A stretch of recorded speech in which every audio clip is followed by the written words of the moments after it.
screen, square, whatever it is, and check this intro out. Watch this. This shit's fire.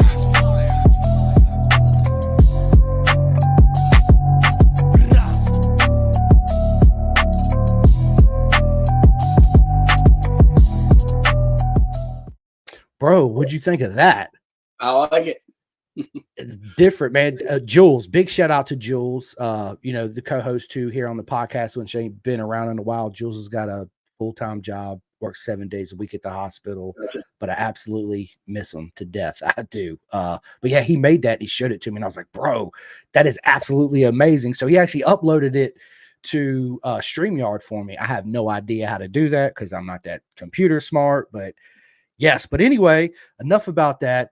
Today, welcome to Pin to Gas. I have my good friend Jim Whitman back on, Vet2Track. It's always an honor to sit down. We actually met in Jersey. I hit him up on Facebook. He said he was there. Finally got to meet him. He gave me this awesome t-shirt. So if anybody out there that's listening to this or that's going to listen to that, any veterans out there, please get in contact with them. Absolutely lovely people. And if you have any issues at all, get in contact with me. I'll put you direct in touch with Jim and get you sorted. Yeah, absolutely. But listen, again, Jim, absolute honor, right? And so what's been going on, bro? How you been since the last time? Been all right. It's just been, trying to get through the winter months like all of us, and do a little traveling for work. Trying to get some more funding for this year.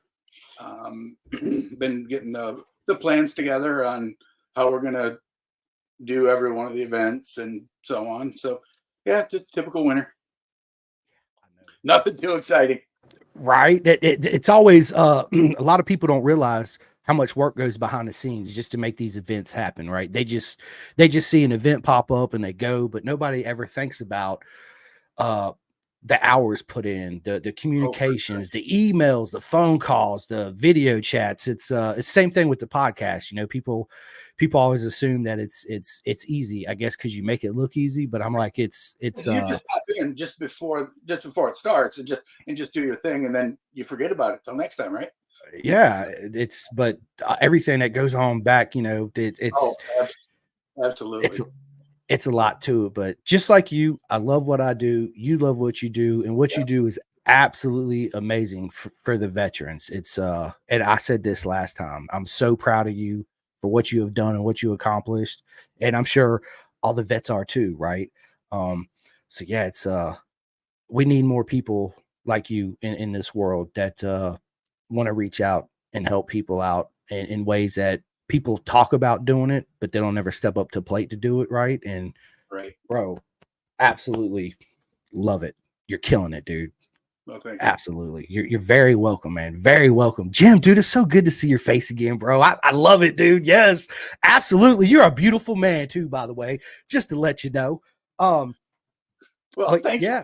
You're very welcome. I love that smile. Look at that smile, everybody. I love it. Yeah.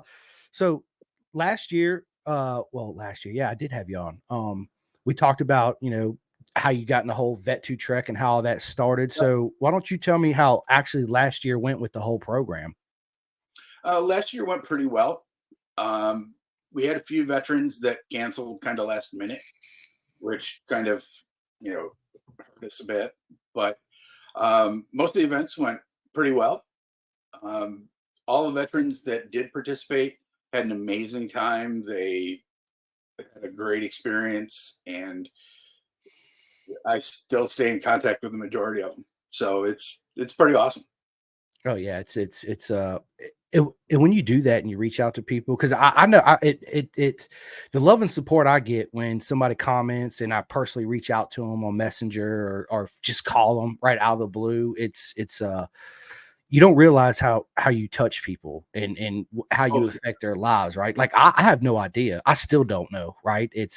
But when I do, and I get so much love and feedback and the energy I feel from everybody, it's hard to describe and really put into words, the satisfaction and the, I don't say this very much, but I need to start saying this, is I'm proud of myself. Right. And I know you're proud of yourself too. You should be.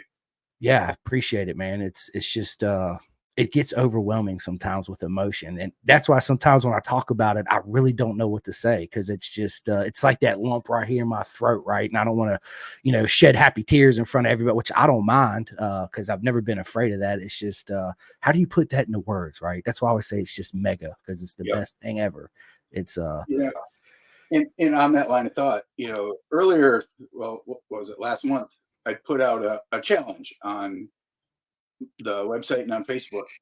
Um, you see all these things, do 22 push-ups a day to support veterans.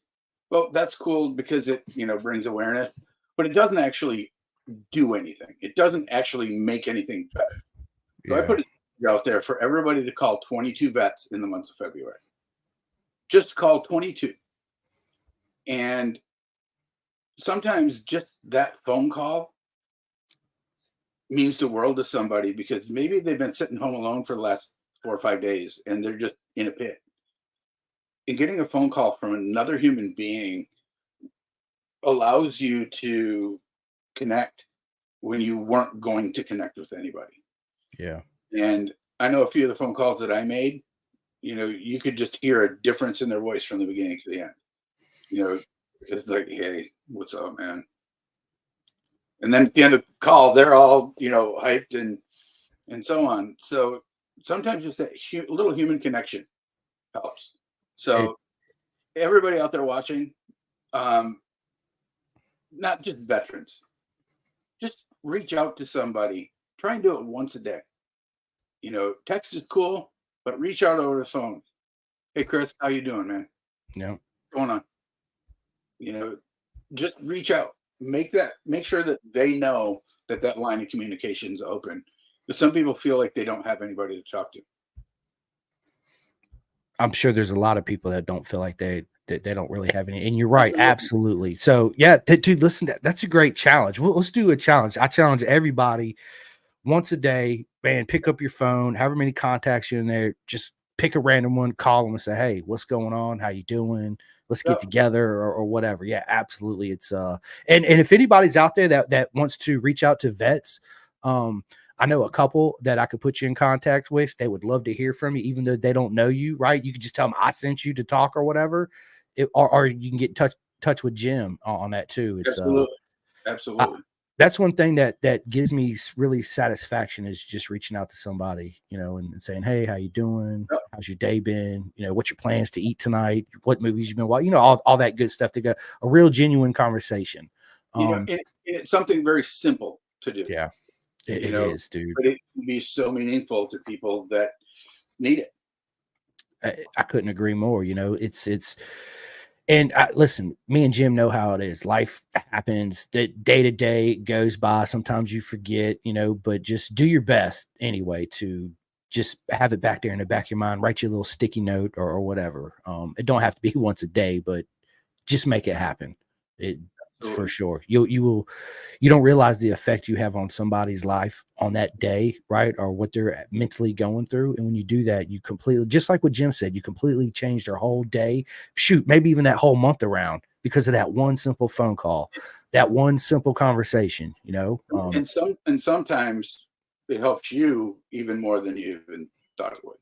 I, I, bro, I was getting ready to say that. Yeah, you hit it right, nail on the head on that. Cause, yeah, man, it does. It really does. It's, man, the mental side of life sometimes is just absolutely insane and it's hard to deal with, right? No matter what you're going through, Yep. it's good to know you have somebody in your corner, right? Yep.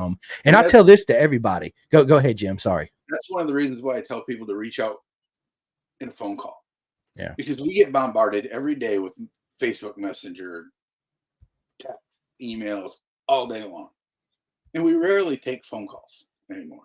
We rarely make phone calls anymore. But there's something that's much more human about that than there is a text message.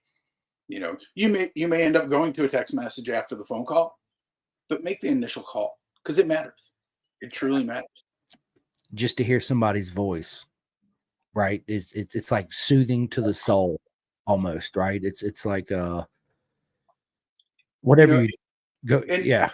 in knowing that somebody actually thought about you, because I know for a lot of vets, and I've done it myself. You know, you're sitting there, you're spinning into nowhere land, and you think, you know what?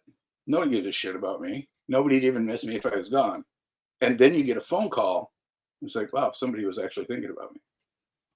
And it Yeah. may Absolutely. seem like a tiny little thing, but sometimes that is so big for so many people. Yeah. It's I know how I feel when people reach out to me, right? And just call me out the blue. And I'm like, man, who is this? Right. And then I pick up the phone, like, hey, what's going on? They're like, oh, I'm blah, blah, blah, blah, blah. And I'm like, oh, hey man, what's going on? You know, it's like that unexpected phone call, that real human interaction. You're right. It's easy to pick up the phone and text. It's easy to Facebook message. You know, social media is such a double-edged sword, right? Yeah.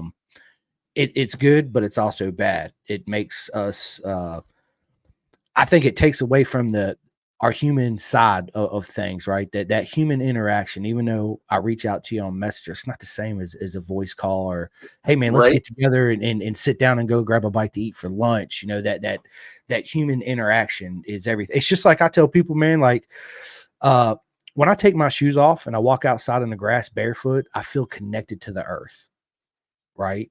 But when I Yep. have my shoes on and I'm walking around, I don't feel as connected to the earth, right? It's almost the same thing. So when I have my shoes on, I see it as Facebook message or text message versus I take my shoes off and I step on the grass barefoot or the beach or wherever it is, right? You feel that whole connection with everything. Yep. And it makes you want to do it even more, right? Because you realize how much you missed it. Because we're just so used to, you know, blindly walking around, doing this, you know, especially in my line of work and in Jim's line of work, and I'm sure probably most of you guys too. Social media is very important side of it. And I found it difficult, Jim, there for a while to juggle the whole family life, podcast, social media, you know, because everything just spirals out of control. It's like this Oh yeah. rabbit hole you go down, and it's fun, but you got to have that balance, right? And once you find that good balance, everything's not as hectic, I would say, right? Right. But that's one thing I really enjoy is reaching out to even the guests that I previously had on. You know, I'll shoot them a text, hey man, can you chat for a few minutes? Even my friends over there in the UK. Matter of fact, I just got off the phone with a buddy of mine this morning and was on Facebook Messenger with Helen. She's a good friend of mine. I met her at Cadwell Park. She works in the media center, and yeah, I really enjoy hearing from everybody, you know, in the Oh, for sure. voice. It's For sure. absolutely, and dude, I love their accent. I could listen to them talk all day long, dude. I love it, man. It's good stuff, man. Absolutely. So, let's see. We kind of went away, but dude, it's completely okay. That's the thing about podcasting, man. We just go all over the place, right? Absolutely. Yeah. So, dude, you killed it last year in 2023 with the whole Vet 2 track. What do you have in motion in 2024 this year? So we were going to try and do Daytona. We didn't have any vets that we were going to put on just because that's a very unique race, you know, and they have very specific pit crew people that they use and all that. So we weren't going to do any of that, but I was going to go down as a vendor just to get the word out there, try and get some donations and whatever, but just didn't have the funding to pull it off. So I'll be sitting it out this year and watching it on TV. But we are going to be at Road Atlanta. We'll be at Barber. Our intent is to do every round. That's all going to depend on funding. We had one of our sponsors that has helped us for several years has pulled out. So just because of financial issues on their end. So that's going to take a little bit of a hit. So if anybody feels the need to donate, please go to the Vet2Track website. It's vet2track.org and click on the donate link. We truly appreciate every penny that gets donated, and it all goes to the charity, not to me. I don't make a penny off this. So we may not do the West Coast run, but I'm looking at some alternate ways to do that. So we'll see. Yeah, But it's I'm really excited about it. Dude, absolutely excited about 2024 with Vet2 Track. I think that, and people don't realize how expensive it is, right? It's. This is what one thing that my UK friends over there, man, they have the advantage as far as the country's not big, so it's basically a 6-hour drive, right, corner to corner. So all the tracks are basically 2-3 hours away, maybe at the most. Where here, I'm in Virginia, so dude, if I drove to Texas or freaking California, it's going to take me 3 days and thousands of dollars just to get there, right? And it's yeah, it's so spread out, but hey, Yeah, we're here. and I'm towing a 43-foot trailer when I go out to California or Washington, well, any events, and I get 9 to 10 miles a gallon, so even the closer events are $3,000 to $4,000, and that's a minimum. Yeah, that's People don't realize what it actually costs to do a lot of these things that we do, and there's groups like the Wounded Warrior Project. They spend more on a lunch than we spend on an event for 4 days. that's yeah, it's a lot of money, man. It really is.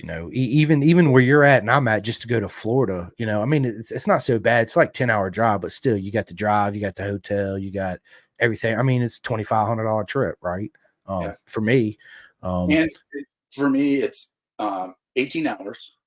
So not only do I have to worry about the financial part, but I still work a full-time job. So I only have so many PTO days a year, and literally all my PTO days go to the charity. yeah, yeah, it's absolutely amazing because you love it and it's a passion. Same thing with me. I don't get but a certain amount, right? Now I do it all, going to the races and interacting and yeah, Yep. doing what I love to do. It's worth it, right?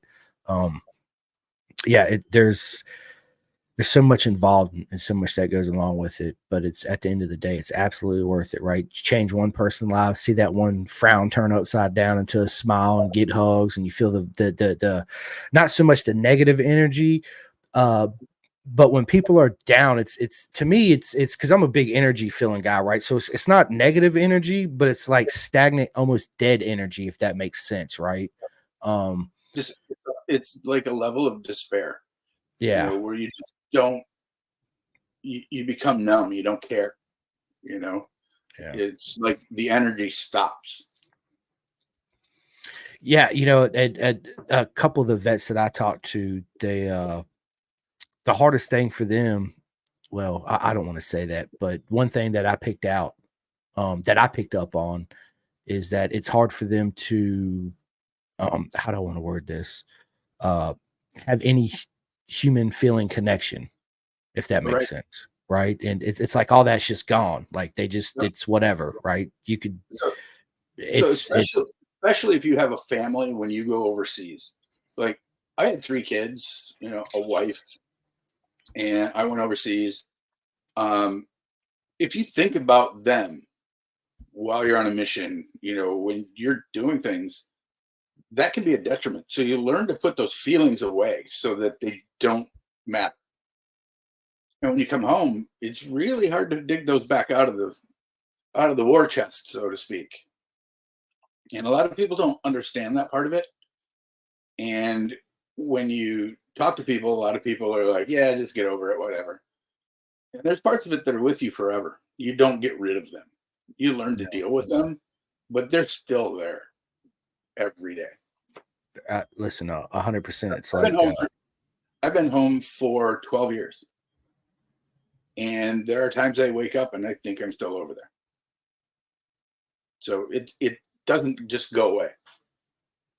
so let me ask you this, and in saying that, Jim, what's the best ways besides motorcycles that you actually made you feel better and help you besides bikes? For advice for anybody else that's listening. Find somebody that you can talk to. Be that another veteran, somebody who has a like mindset to you. Um, but keep your mind active. Don't allow yourself to just focus on where you're at. You know, I always tell people there's a reason that the windshield's bigger than the rearview mirror, because what matters is up front. You can't do shit about what's in that rearview mirror. Mm. So focusing forward instead of where you're at makes a lot more sense. And it helps you to have a little bit of hope. Yeah, it's yeah, I say the same thing. One of my favorite sayings I've been saying a lot here lately is nobody's a stranger. We're just friends that haven't met yet, right? Yep. And to me, that's deep. It's like, wow, I heard that, and immediately I was like, dude, that is so awesome. What a great saying, right? And that speaks a lot about humanity, right? It's like, dude, I can go all the way across the world, even you, Jim, and you go walking down the street, maybe stop at a food vendor and get something to eat and run into somebody, and you just immediately have this connection. And you're thinking to yourself, like, how can I have this connection with this guy I never met, or this girl I never met and talked to before, right? And that goes to saying, right, we're not strangers, we're just friends that haven't met yet. Yep. And it's absolutely amazing to be able to do that, right? And then who knows what comes of it, it's weird, man. I struggle a lot with the mental side of things. I mean, I'm sure everybody does, right? We're not perfect. We're only human beings. Yep. And motorcycles, to me, and I've said this before, absolutely is the best thing that's ever happened. But I can't always be on my motorcycle. I can't always be watching road racing. So how do I deal with that away from all that, when I know that all I got to do when I'm feeling a certain type of way is throw my leg over a bike or go out there and turn some wrenches or fire it up or whatever, right? I can't always do that. So if I don't podcast, right, that helps me out tremendously, reaching out to the guests and talking. But away from all that, again, I can't do it all the time. It's my son and my wife for sure, my dogs. But I look at myself in the mirror, and I've said this a lot lately, and I tell myself that I love myself, and that I'm proud of myself. And no matter what trials and tribulations that I run into, I got a great support system. I got people that love and care about me, and it's hard when you get in that mental state of mind to come out of it. You just got to self work on yourself. And I also like to do breathing and kind of like a form of meditation, right? Just be quiet, maybe put on a little Frank Sinatra, and just close my eyes and try to think of all the happy things and all the happy places and stuff like that. But it's difficult, especially when you get in that certain, it's like when you open the door and you start going down a rabbit hole, and all of a sudden the bottom of the floor just drops out unexpectedly, and you're just like, oh shit, man, like this is, and then that's all you can think about, right? I try to, man, it's hard, dude, not to think about it, but it's always, like you said, it's always in the back of your head somewhere. It's always, it's like, hey, once you're in that situation, sometimes it's really hard to look outside of it, because you're completely surrounded by it, and the focus of everything is where you are right this minute. And one of the things that a lot of our veterans have learned from being on teams is that racer can't do anything without the team. How important that team is. And when a lot of us come home, we don't have that team anymore. We had a great team while we were overseas, but we come home, we don't have a team anymore. So we all need to assemble our team so that we have those people that we need in our lives. And they're important. Absolutely are important. It's if I didn't have the support system I had, I mean, I don't think I'd be where I am, for sure, 110%, right? And everybody that's reached out to me along the way, man, it makes such a difference. People don't realize what a difference it makes and helps you. It's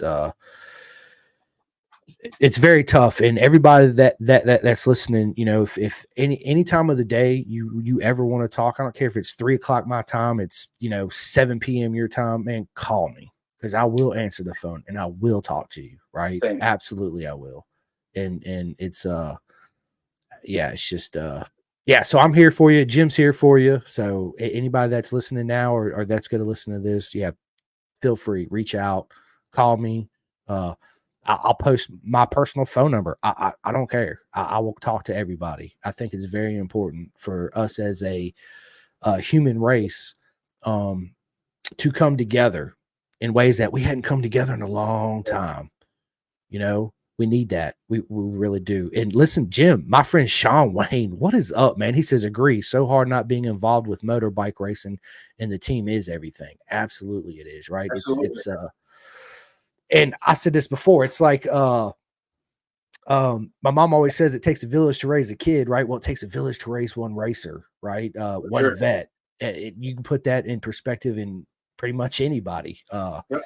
You got to have that foundation and a good team behind you. And once you have that, yeah, it's like you can conquer the world. And no matter what you're going through, you have like a safety net you can always rely and fall back on, right? And that's so important. Not just to me, not just to Jim, not just to Sean, not just to everybody, dude. You need that. You really need that. And if anybody's listening, you don't have that, like I said, pick up the phone and call me. Yep. We sit down, we can do a video chat. We can that's one thing I like to do too, man, is do video chats with people. I do.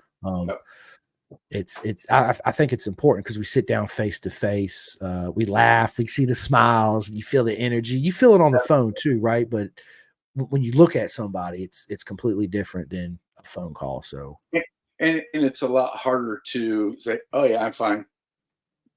You know, you end up getting a little bit more of the real emotion and the real state that somebody's in, and that helps you to direct that conversation where it needs to go. Yeah, it's easy on a phone call to hide behind the phone. I mean, it is, right? But we do it on a daily basis, and sometimes you don't even realize you're doing it because it's like, I don't want to say natural instinct. I guess you've been in that shell, right? Or that mental state, and it's like, how do I want to say it, man? So for me and a lot of vets, we learn how to pretend we're okay really, really well when we're at work, when we're around other people, whatever. And doing that all day long, when you get home and you don't have it up anymore, it's exhausting. And, you know, I've tried at work to be, kind of open.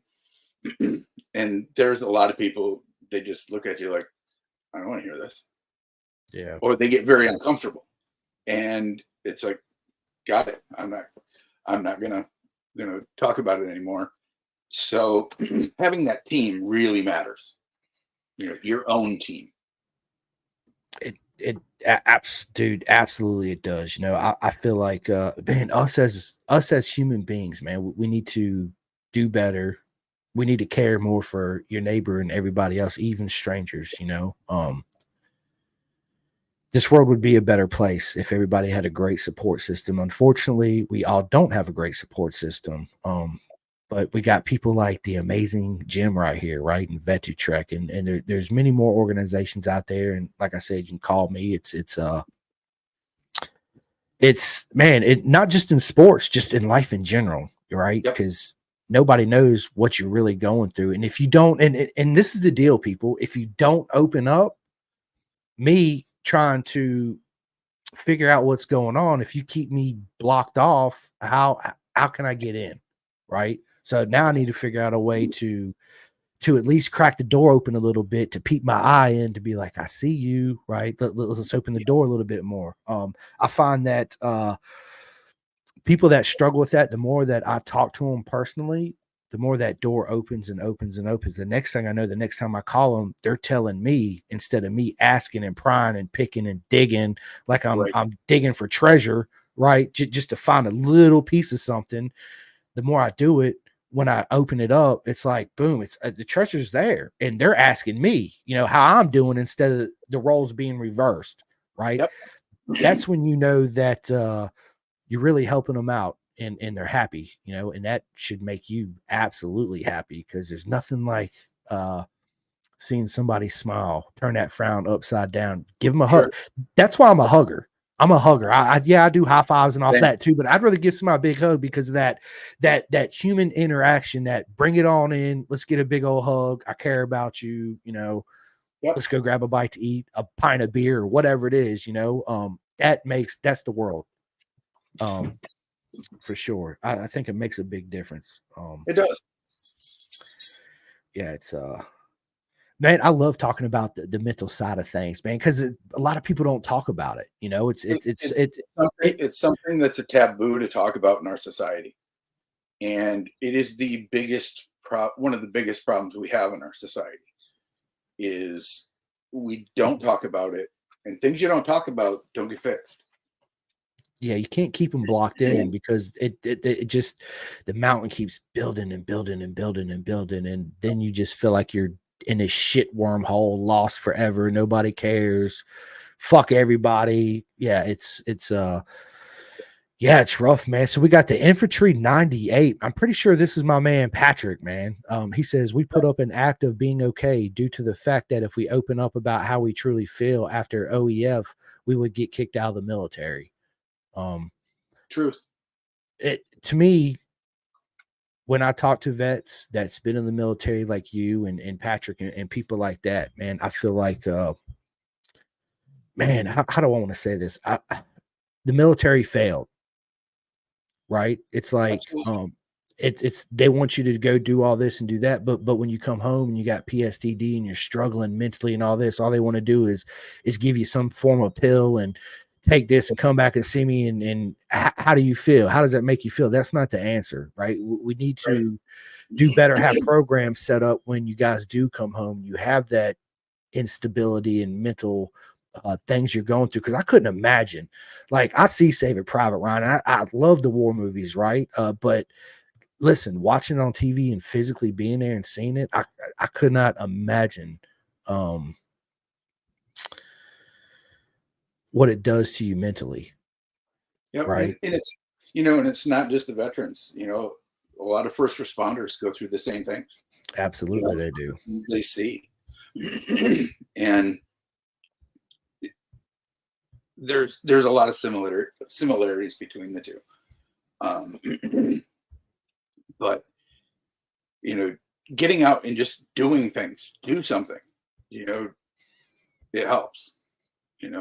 I know there's times this winter I didn't want to do anything. And I just started going deeper and deeper into that hole. And it's like, all right, I gotta go do something. So yeah. No, you're absolutely. It's yeah. And then Patrick says again, he says, and we learned this lesson young, as I saw fellow soldiers get thrown out because they reached out for mental health treatment. We keep this mentality long after we get home. Yeah. I can very well see that because exactly what you just said in your previous statement, man. If you go to your higher ups and say, hey, I'm really struggling with this, blah, blah, blah, blah, blah. Yeah. The first thing they want to do is I assume send you home. Right. How do you turn that back on? Like, how do you face those demons? We said this earlier, you reach out, you talk to people, you get in a community, you maybe get involved in sports, but I could see where it'd be real hard for you guys to open up, especially to a stranger, somebody you just met, right? Why would they care? And even one step further than that, sometimes it's the people that you've known forever. Because they've known one side of you. They've never seen that other side. And the moment you start to speak, you can see the change in their face, their demeanor. It's almost like they start to judge you immediately and they back off. I've had friends that have that I don't talk to anymore because they got uncomfortable when we talked about anything. So you wonder why people don't talk. If you ask a question, be ready for the answer. There's questions that, and I'm sure all of you can think of the question that I'm talking about, that people ask. And no matter how you answer it, it's not going to be the right answer. Because if you say yes, they're going to judge you because you did. If you say no, they're going to judge you because you didn't. So you lose either way. They're going to think about you differently from that moment on. And so go ahead. Sorry. People can say, oh, that's not true. But you ask any veteran out there, and that's true. Yeah, absolutely. And for people that are listening, Jim, if they know somebody in that situation, what advice would you give them or the best approach to try to get past that wall? Because you're right, I see it. Even it don't even have to be veterans; it could be anybody, right? Again, you don't know what people are going through, and it's so often you start talking, and it's like they just pull out this shield. It's immediately up, right? And whatever answer you give them, it's not the answer that I don't want to say that they don't want to hear. Um, So for me, the biggest advice I can give for that is go in with an open mind. Don't ask questions about their service. If they choose to bring that up with you, that means they trust you, and they'll have that conversation. If they don't have that conversation, it doesn't mean that they don't trust you. It means that they're not ready yet to discuss that. But there's so many other things in their life that matter that they can talk about. So when people just jump right into, bro, what's going on, man? Why do you feel like that? Whoa, you're kind of jumping right in. So talk to them like you would talk to anybody else. Just bring up a conversation. You know, hey man, did you watch the World Superbike race last weekend? You know, bring up something that you have a joint interest in and just talk to them. Because sometimes just having that conversation is as important about talking about something else related to their service that they're feeling. So just talk. Listen, absolutely. And one thing that I started to do that I would love to, well, I've been asking, but if anybody's watching, like uh Patrick, if you want to jump on this podcast right now with me and Jim and talk about how you deal with it and all that, I would love to have you on. Just send me a message on Facebook Messenger. I'll send you the link and you can jump straight in with me and Jim, and yeah, we can absolutely talk. I think it would be absolutely great thing to do. I try to help everybody out as much as I can. I'm obviously, you met me. I'm a good, happy go lucky guy. I don't really get bothered by too much. I love to smile. I love to tell everybody how mega they are when I meet them. In an honor. I tell everybody that. I don't say, "Oh, it's a pleasure to meet you." "Oh, it's nice to meet you." No, absolutely not. It's an absolute honor to meet you, right? And to me, that's like the best compliment you can get is honor, right? Or mega. That's why I always say it all the time, because I feel like life's so short, right? Because you never know what's going to happen. I never know. I could drop dead as soon as this podcast. You never know, right? But what I want to leave behind is the love and the care that I showed for everybody, right? And being in tune and looking at you in the eye and having a genuine conversation and trying to help you out as much as I can. Um, it's yeah, it's hard to put into words sometimes. It really is, man. I love to see people smile. I love to feel the Absolutely. energy. I love Absolutely. I love to see I love to example. We had a UPS guy come. No, USPS, I'm sorry. He pulls up, man. We had like, I don't know, 40, 50 packages he had to take. And he gets out and he's just cussing and yelling and throwing shit and all this. And I simply was just like, "How you doing today, man? What's going on?" He's like, "Oh, blah, blah, blah, fuck this, fuck that, da da da da da." And I'm like, "Was there anything I can do to help you out?" By the end of him loading up all the packages, he gave me a hug, and I completely turned the whole conversation around. I turned that frown upside down. And I hope that when he pulled out of there, he had a smile on his face. Was like, "You know what? Life is not bad. Absolutely, it's a great day." Right. And just seeing that side of somebody going from negative to positive, frown to smiling to laughing with you, right? And then asking you questions, not just you, what's wrong, picking their brains. And then when you see that turnaround, they start asking you, "Well, how are you doing today?" Right? And you're like, this is what I would say. I said, it's proper mega now that I'm sitting having this conversation with you. Absolutely. It's the best part of my day. Right. And just by saying the simple facts has a huge impact on people. Yep. And going back to the looking forward to 2024. We still have some open slots. So if you are a veteran, that hasn't participated in this before, or of veterans that you think this would be good for, have them go to our website and click on the Pit Crew Experience and have them go in there and sign up.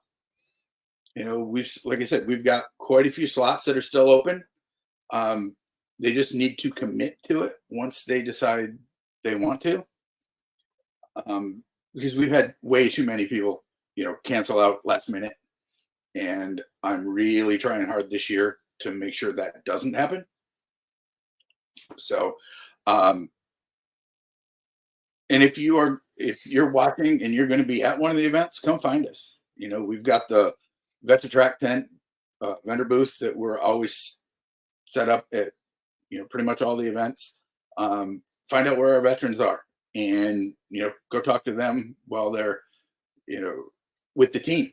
As long as they're not actively doing something, pretty much all of them are willing to talk about, what that weekend has meant to them.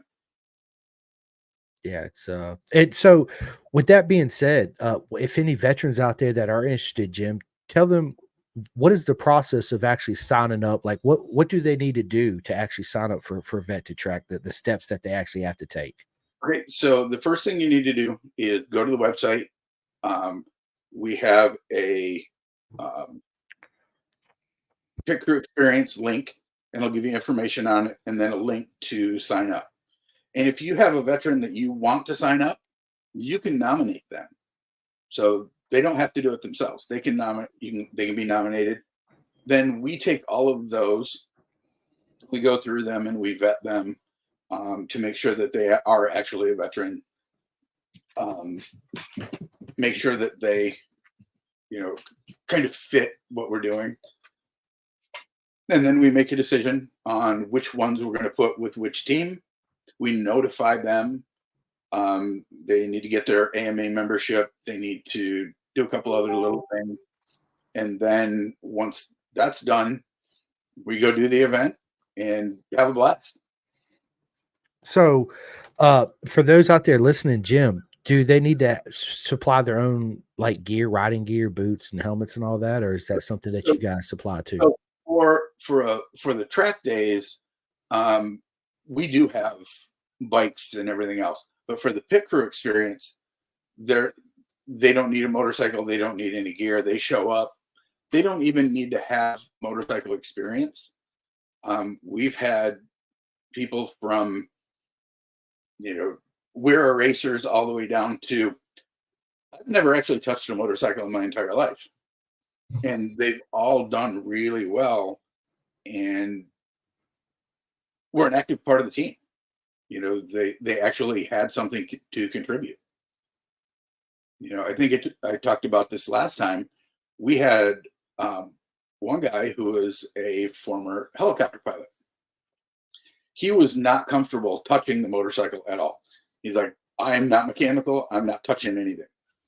Well, he ended up making the weekend for Nolan and his team because we're at Road America. The winds and rain were coming in, and they were trying to decide, do we go out on rains? Do we go out on slicks? Do we have everything ready? So if we have to change, whatever. And he goes into his pilot mind, starts looking at all of the weather charts and everything else. And he goes, the rain will start about 2 to 5 minutes after the race is done. And they're like, are you sure? And he said, absolutely. They went out. Sure enough, Nolan gets back into the pits and it started raining. So, and go ahead, sorry. Just, here's a guy who has never been to a race before. He has no idea what any of this is. And he ended up being an important factor for that weekend. So anybody can be a part of it. The only thing that we ask is that you have been a veteran or that you are a veteran. You don't have to have a disability. But if you have a disability, you'll probably get a little bit higher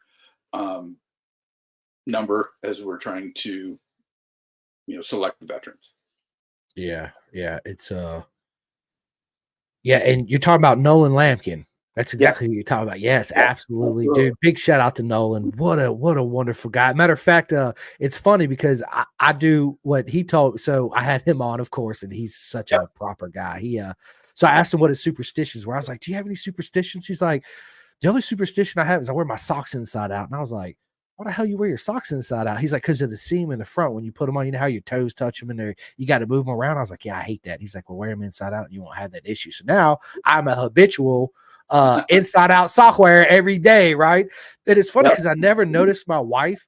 I said, "Man, you should start wearing your socks inside out." She's like, "I've been doing that for years."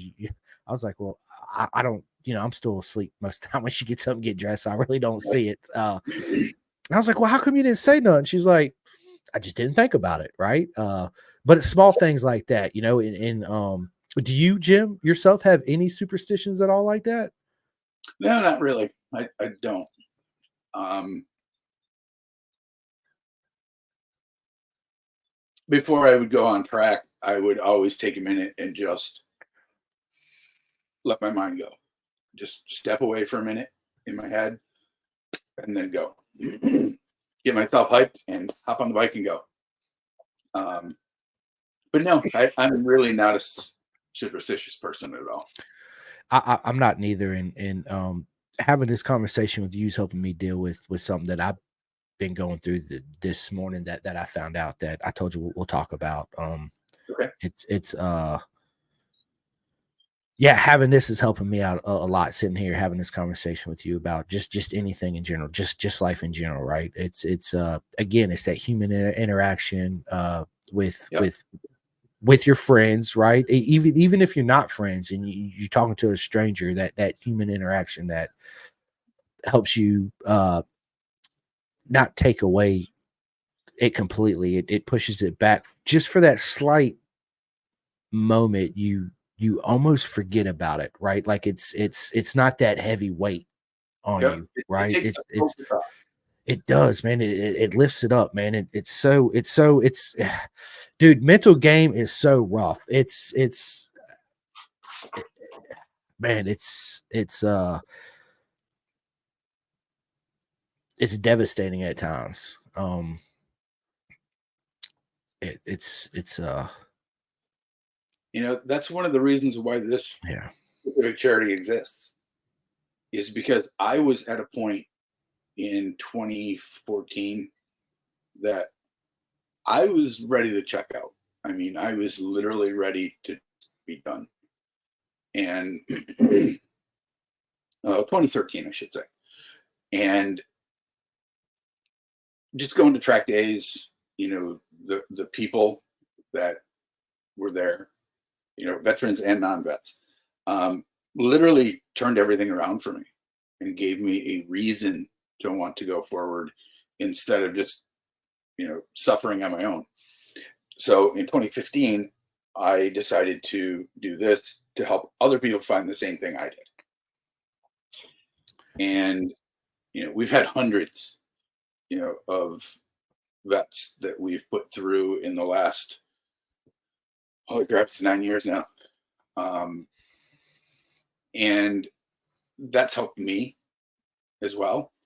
When I get to see a vet come in who's, you can tell is struggling, and you see them when they leave and they have a completely different um, mental state, and you talk to them later on and you realize that they've actually implemented some of the things that we talk about over the weekend, the team concept, all of those little things that truly matter. They actually get introduced to that again, and it gives them a reason to want to go forward instead of wallowing in their own anger and so on. Yeah, and obviously by you doing what you're doing, starting this vet to track, that helped your personal mind state and your mental health, like just elevated it. It's Absolutely. saved your life, right? It absolutely saved your life. It literally saved my life. Yeah, so if anybody's listening, man, seriously, if you guys, as soon as this podcast ends, do call me. My phone number is 540-588-5562. Absolutely Ben, hit me up. And I've told every veteran that we've ever had, my phone will be answered, you know, pretty much any time of day or night. Um, and if I don't answer it, I will call you back. Yeah, same here. Yeah, absolutely. It's yeah, dude. It's what you do is so good. It's so amazing, man. I love it. I absolutely love the whole program. And so Cora, right? Cora, she's a good friend of ours. What a proper. She is so awesome, you know. And then she has a sponsor, TBEX USA. I don't want to get it wrong. The bike experience. Yeah. Yes, and they're kind of similar doing what you're doing too, correct?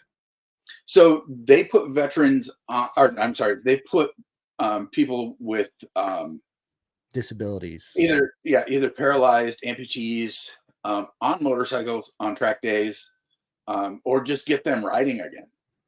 Um, and we are going to help out some of their riders potentially with some weir events and things like that. Just to kind of, you know, just open that support channel, because there's so many people, you know, out there that want to help, but they don't know how. So if we can be a conduit to help people find support and find people, you know, to support, you know, it helps everybody. Yeah, I think it's absolutely amazing for you two to come together and work together. You know, it's the same thing. People with amputees and stuff like that, they go through the same mental issues as the vets, as me, as you guys listening or watching. It's no different, right? Yeah, it's what you guys do. I can't say it enough. I'm so proud of you guys and what you guys do. It's and how many lives you guys saved and how many you're gonna save, and you turn everybody's world completely around. So 180, right? They feel worthless, they're not worthless. They see that they're not worthless, and when you feel like you're worthless and nobody cares, man, that's basically the hardest place you're gonna be, mental state wise. It's dude, there's that deep depression. It's not fun to deal with, right? Yeah, it's man, I'm glad we're having this conversation. I really And, am, dude. It's you know, it's kind of like, you know, having any other injury. You know, is it going to hurt to go through the physical therapy? Fuck yeah, it's gonna hurt like hell, but it's gonna hurt for a lot longer if you don't go through the physical therapy. Well, the same thing, you know, with mental health. If you don't do anything with it, it's just going to be there forever at the same level it is now and get worse. If you deal with it, is it going to be there forever? Probably. But you find ways to mitigate it. You find ways to, you know, get through it. You find people, Chris, man, I'm struggling today. What's up, bro? you know, You know, and just those little things that help you to live through it, you know, instead of surviving through it. And that is something that I tell people all the time, you know, is a lot of people live, or a lot of people exist, few people live. Live your life intentionally and on purpose. Find out what it is that makes you tick and do that. You know, 110%. one of the questions that you ask a lot on your podcast is, if you could talk to your, you know, 18-year-old self, what would you say? Yeah. Take the risk. Don't don't always take the easy way. You know, I look back to when I was 18, and I kind of took the easy way, and then I went in the military, and there are a lot of dreams that I had that I didn't follow. And now I wish I would have. Um, and some people are going to relate to this more than others. The golden handcuffs go on very easily. They come off very hard. That's a fact. So you get into, you know, a good job, you know, that is, it pays the bills, it, you know, whatever. but it's not the fire that you have. It's not what makes you want to get up every morning. It's what you have to get up in the morning to do. And finding that thing that makes you want to get up, the thing that makes you want to drive all the way across the country, you know, those things matter, you know, and taking that risk is worth it. And I'm looking at changing some things and absorbing some more risk. More to come. Yeah, absolutely, man. It's and then we got Patrick again, dude. Patrick, dude, hit me up, bro. I'll bring you straight into this chat, and we can absolutely have a conversation. He says that, and this is where me and Patrick met too, actually through you and Chris. He says I participated at the Vet2Track event at NJMP in 2023. It was a huge help to me. Yeah, absolutely, it was. It was absolutely. I actually talked with Patrick quite a bit. Yeah, he's actually been calling me. He called me. We had a nice conversation before he went to, I think it was California, if I'm not mistaken. Yeah. And then he had called me and left me a voice message. Sorry, I have not got back to you. But as soon as this ends, if you don't want to jump on here, Patrick, be prepared because I'm definitely going to call you and we can have a conversation 100%. And I'm really looking forward to it. And then my man, Sean Wayne, again, he says, this is brilliant. People, vets getting help like this. It is. So Sean, do you guys have anything like this set up over there in the UK for your guys' vets too, as well? If not, you know, maybe we could, with Jim and everybody, dude, help, dude. I see this going worldwide. I really do. Not, you know, Jim flying out over there, me flying out over there all the time doing it, but help to organize something, put something in place to help them out over there too would be absolute brilliant. So yeah, it's man, I'm struggling mentally myself, dude. I really am. And it's yeah. You know my number, brother. Yeah, I know. That's why we're gonna have a chat after this for sure. He says, good idea. We have true heroes here. You guys do have true. So that's something they do have. And my buddy's actually racing for true heroes. Oh man. Not Finn. They're in. I actually met those guys at BSB. They have a huge tent set up. Dude, all those guys are absolutely proper. And they're all ages, right? From older guys to the younger guys. They have people that work in the pits, some of them race and ride, cook, right? That set up the whole nine, right? It's all a team effort in that too. So Patrick, if you want to hop on, I sent you a friend request. Actually, hang on, you just got it. So I'm gonna send you the link right now, and you can hop on with me and Jim and talk. It would be an absolute honor to see your face again for sure. So, and how did you and Patrick meet, Jim? Actually, he had submitted a application, and we already had veterans for that weekend. One of them canceled, and I called him up, and I'm like, "Hey, we had a cancellation, and this is literally like the week of the event." Oh wow! And he's like, "Yeah, I'll do it," and he jumped on, and he was there for the weekend and helped out Chris Bates, and had a great time. That's awesome. That's awesome. It's so when vets cancel, how detrimental is that to your program for that weekend? It's money that we've spent, you know, in vain, basically. And you know, I don't do a ton of social media with the vets because some of them they aren't comfortable with that, and I don't ever want our veterans to feel like I'm whoring them out so that we can get, you know, donations and whatever. You know, I know that that part is important, but there's so many charities out there that they hold events just so that they can get those, you know, pictures, those videos, whatever, to put out there. So for me, it's more about the experience than it is about getting that shot. You know, we don't do the post pictures. You know, go look like you're doing something so that we can get a picture.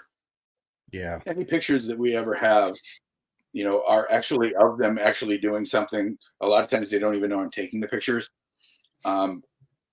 And then the post pictures are the ones where we're all standing around a bike or something like that. Because to me, there's a huge difference if you're a participant, knowing that you're there because we want you there, versus we want you there so that we can take a bunch of pictures of you to flood social media so that we can make tons of money. You know, just it's a mindset thing for me. And I know that it hurts us as far as bringing in money, but to me that part's more important. Absolutely, it is. I'd do it the same way if I was in your shoes. It's almost like a fine line, right? Look at this. We got Patrick in the house. What is up? Hello, how are you? Good, man. How you doing? Good. I'm getting ready to go for a ride. Nice, nice. What you riding today? Kawasaki ZX6R. I love it. Let's see it. Let's see it, Patrick. Oh yeah, hold on a sec. Turn this around.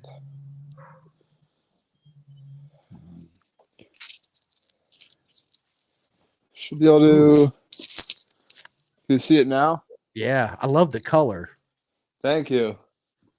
Oh man, Yeah. that thing is sweet. Yep. And it's actually 64 degrees here. So for the first time, I'm actually not wearing layers. It's like the first time I've ever ridden this bike. That's awesome. So, Patrick, where are you going for your ride? What are you doing? Oh, I gotta go to the post office and mail some stuff to my buddy who I fought with. Then after that, I'm just gonna go somewhere random. It's a random area. Don't know it. Don't just go on the highway. Blitz down the highway for a while. Maybe hit some back roads and just go. Clear that mind. Yeah, get some food. Get Come the back. food. Right. So, food. What you going to eat?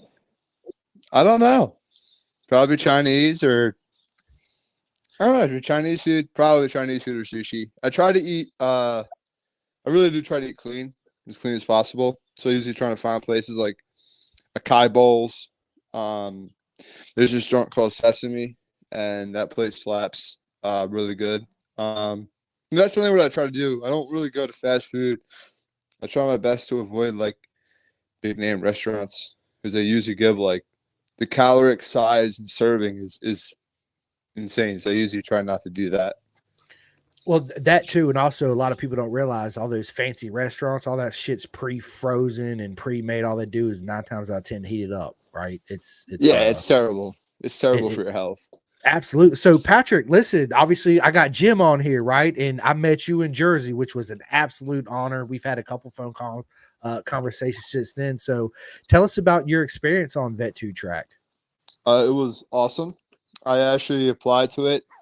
And I still have my BMW, and I sat down at a park. Came home from the VA, and I was like, I'm like, yo, looks like a dope opportunity. So I was like, cool. So I filled it out, and then Jim called me when the guy failed to inform his wife that he was going to Vet2 track. So I showed up, met Chris, met the other vets, and then I met Jim. And I got to see an Aprilia, like my first time getting hands on an Aprilia, and that bike was beautiful. Chris was incredible. I learned a lot from him, and it was just a great experience all around. Not having to worry about food was massive help. Having a place to sleep was huge because the hotels aren't cheap around Jersey. I'll be right back. I gotta let the dog out. Yeah. Yeah, and it taught me a lot and a lot of good talks with Jim, like one-on-one. I lived with a female veteran, and we would hang out together after the races were over that day. She works with Nolan's team, and I worked with Chris Spites. And me and Jim had some serious conversations that were very helpful for me. Specifically, it's coming from we were talking earlier about mental health and everything. And when I was the combat arms side of things, like I know some people might not agree, but I'm going to tell my personal experience. You just don't talk about it. You shut up. You just shut up. Like we had a soldier pass away in NTC, and we had like a 5-minute break, 5-6 minutes, and we went back to training, did the exercise, the FTX, came back to the box, as they call it, and the next thing you know, leadership's like, all right, guys, there was a fatality. All the crews get 4 hours of sleep at night, and that's it. And I'm like, wow, 4 hours. Thanks, bro. Yeah. But the Vet to Track was amazing. Amazing experience. It was the whole around was just incredible. So it's obviously you're gonna come back to Vet to Track, right? Is that something you plan on doing this year too as well? Hopefully this year. We'll see. Maybe not. It depends on what happens with this job this career I'm trying to get. If I get it, I'm going to be gone for a year. But I do want to get involved in a Vet to Track event at some point during the year, if possible. Especially, I'm trying to talk to Jim about doing the track days.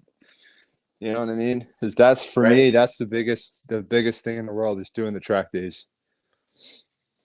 So, For sure. Patrick, me and you've had a couple conversations. I can't wait to when you get back from riding, call me later. We'll sit down and chat for a while. We'll do a video chat, but listen, knowing Jim and meeting Jim, man, it's absolutely amazing. I've said this, what he does for everybody, not just vets, but anybody going through any type of mental issues, right? Yeah. And I know it helped you out a lot. I grew up in the military. My dad was a fighter pilot in the Navy. I'm sure he did things in a jet that he don't ever talk about, right? I never asked him about his mental state or how he deals with it. That's something that I probably should actually sit down and ask him. Just never thought about it till just now, to be honest with you, right? But I grew up with a bunch of fighter pilots, and they'd all hang out with Navy SEALs, and it was just a mass chaos of testosterone all the way around. Right? I mean, it was intense. You walk in that room, and all those are together. You're like, holy shit! You feel the energy and the masculinity. You're like, I don't even belong here because, yeah, I'm not man enough to be in this room with all these guys, right? And yeah, it's I've seen sides of the military growing up in it. I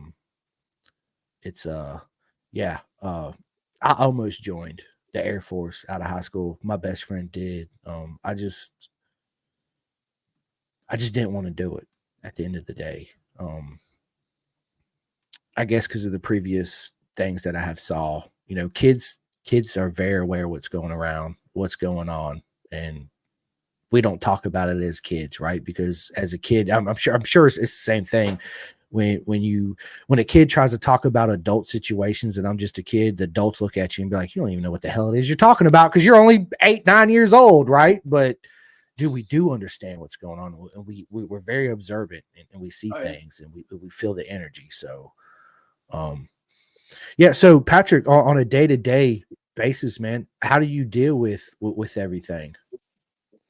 Good question. To be honest, it's 98% riding my motorcycle. I am currently unemployed, so I ride my motorcycle everywhere, and I'm an unemployed digital nomad. I travel all around, places on my motorcycle, and apply for jobs, which is riding does a huge help for my mind. The martial arts and hitting the gym, the three things that I do.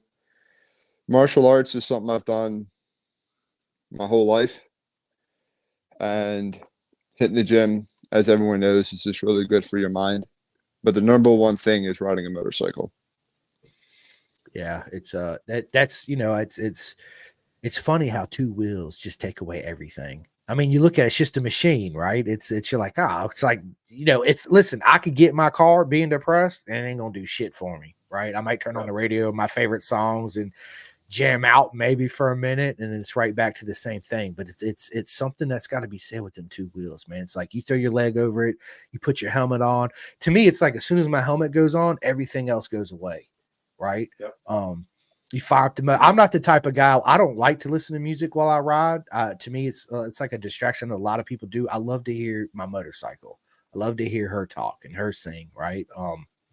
And to me, that it's almost like soothing, right? It's like I'm a little kid again, a little baby in my little playpen. Your mom puts on that music and helps you go to sleep, right? I don't go to sleep. What I'm saying is, it's that calmness effect. It's that, and there's something to be said about being in the environment.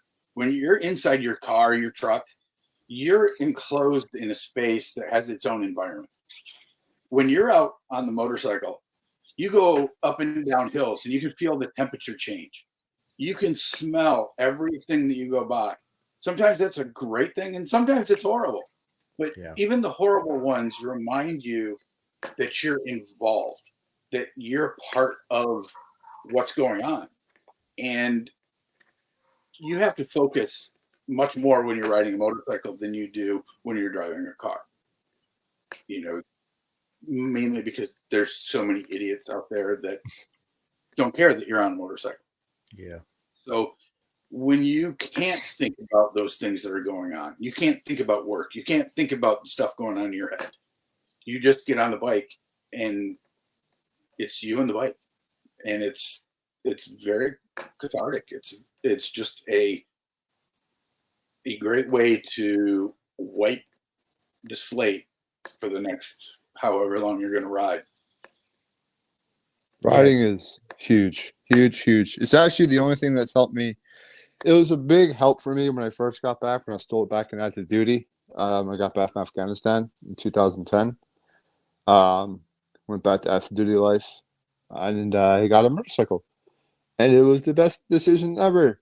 Even when I crashed and I got knocked out, I got back on another motorcycle 2 weeks later. It was riding is the only thing that's helped me mentally with that experience, transitioning out of the service into the civilian world, and then life in general. As a veteran now that I'm out of the military. But it's a huge help. Yeah, absolutely. So, Patrick, tell us about this job you're applying for, man. I hope you get it. Yeah, I'm going to say like a little bit about it. Jim knows about it. But I'm trying to do armed security, ACONUS, in the Middle East and it would be for a year. And it pays really good money. So that's what I'm trying to do. It's through a PMC company. And that's what I'm trying to get. The application process started in October. It is now March. Wow. Yeah. Yeah, it's a long process because you need a Department of Defense security clearance to go. And you need to pass that. You need to pass the background check. You need to pass security clearance. You need to pass the physical.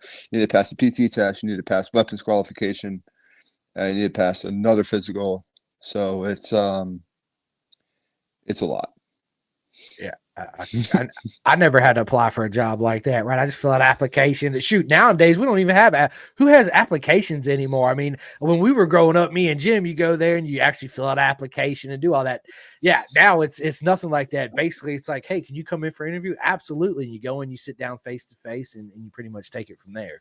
But I've never had to apply for nothing like that. It's quite the process, but it makes sense because of what's expected to do, what you're expected to do for the job. Like a lot of people tend to forget, like when you leave the military, like you leave the infantry, like everyone in the infantry unit knows that you're capable. They know they can trust you when you hit a house. They know that you trust them during live fire training in a kill house. They trust you to shoot live rounds or real situations around them and handle very dangerous weapons. And everyone has that high level of trust with each other, forged through training and hardship. But when you get out, you're like, I don't care. I don't know you, bro. What? Like, I don't know you. I don't know where you're at or where your headspace is, and so you got like kind of like re-earn the ability to be trusted again. I think. I don't know. You know, I mean, that's one of the other things about the motorcycle community. You know, especially if you do track days, you know, you're around racing at all, is it's basically a different breed of human.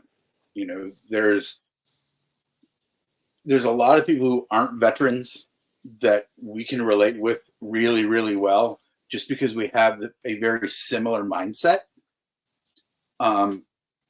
Whereas in a lot of the rest of the civilian world, you know, I don't necessarily want to interact with some people.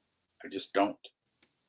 You know, and having people with like mind, like goals, you know, when you're at the track or, you know, going out with, you know, some of your friends to go ride, they're just different people than what a lot of society is.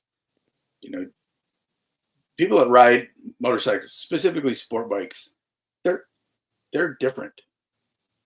We are different people than the rest of society. we are not the same. No. Nah, we are different. I've actually never.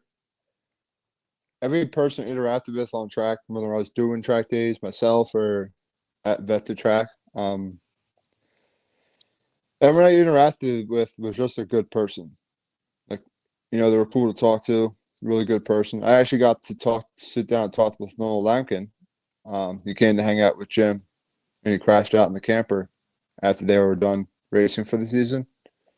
And this dude's a professional racer, right? Like stupid fast, right? Races in Middle America. How very few people make it that high. And he was one of the coolest dudes I've ever talked to in the longest time.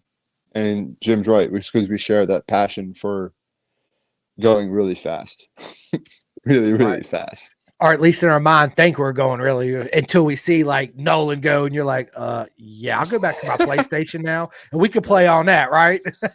I might be able to keep up then. Yeah, it's a. I'm gonna go put my tricycle away right now and right. My head. I'm gonna put my training wheels back on. It blew my mind when I watched Chris Spites and Nolan Lankin and all those guys in the rain, how late they broke for turn one. Like in the rain, like most guys on track days, let's be honest, even probably except for the experts, but like I didn't group below that. Wow, boom, boom, boom, into turn one, right? And every dry track, what? Bum, bum, bum, right? Nolan Lampkin, Chris Spice, that whole crew. Yeah. And I'm like, what? Like just gone. And I'm like, I'll just go sit in a corner and cry to myself with a bottle of vodka. That's all I can do. I love those effects. I'm gonna make a short out of those effects. A short video on that. That's awesome, man. That's good. So Greg Champion comes on and says, hey, Jim, great to see you on here again. Hey, Chris, great podcast. Hey, Greg, absolutely, dude. We need to chat, Greg, sometime. So reach out to me, and me and you will have a conversation. And thank you, Greg, for all your love and support. It absolutely means everything to me and to Jim and to Patrick and everybody. It's yeah, you, my friend, is proper mega. But you're right, dude. You're right, Patrick. I go out there and I watch, but sometimes being such a fan of this sport, man, it's hard for me to turn my fanboyish off, even though I know a lot of these guys personally, right? But when they put on their suits and they put that helmet on, they go out there, they're almost superhuman to us, because you're thinking to your mind like, how the hell is he going that fast? Like there's, but at the end of the day, they're just like me and you. They're humans just like me and you. They put their pants on the same way as me do, and they enjoy that human interaction. They enjoy a decent conversation.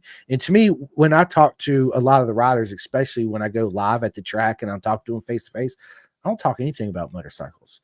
I don't, because that's the last thing they probably want to hear. I want to talk about, what are you doing for dinner? Let's go cook out, but just whatever. How's the home life, stuff like that. I think is very important because you connect to them. And that's why I asked the questions I ask, or that I started to with Jim and everybody, personal questions, because it makes them think, and it brings the audience to get to know you on a personal level, not just Jim that does Vet2Track, or Patrick that is a vet that's been to Vet2Track, right? But when we get into the personal questions, people actually connect to you on a real level, not just it brings out some humanity, with the racers. If all you talk about is racing, that's what we all see already.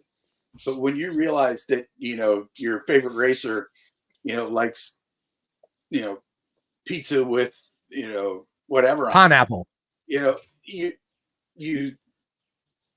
have a connection to them. You realize, wow, they aren't that much different than I am. They just do something better than I do. But a lot of people don't realize too, you do stuff better than they do. There's certain things that, Yep, for sure.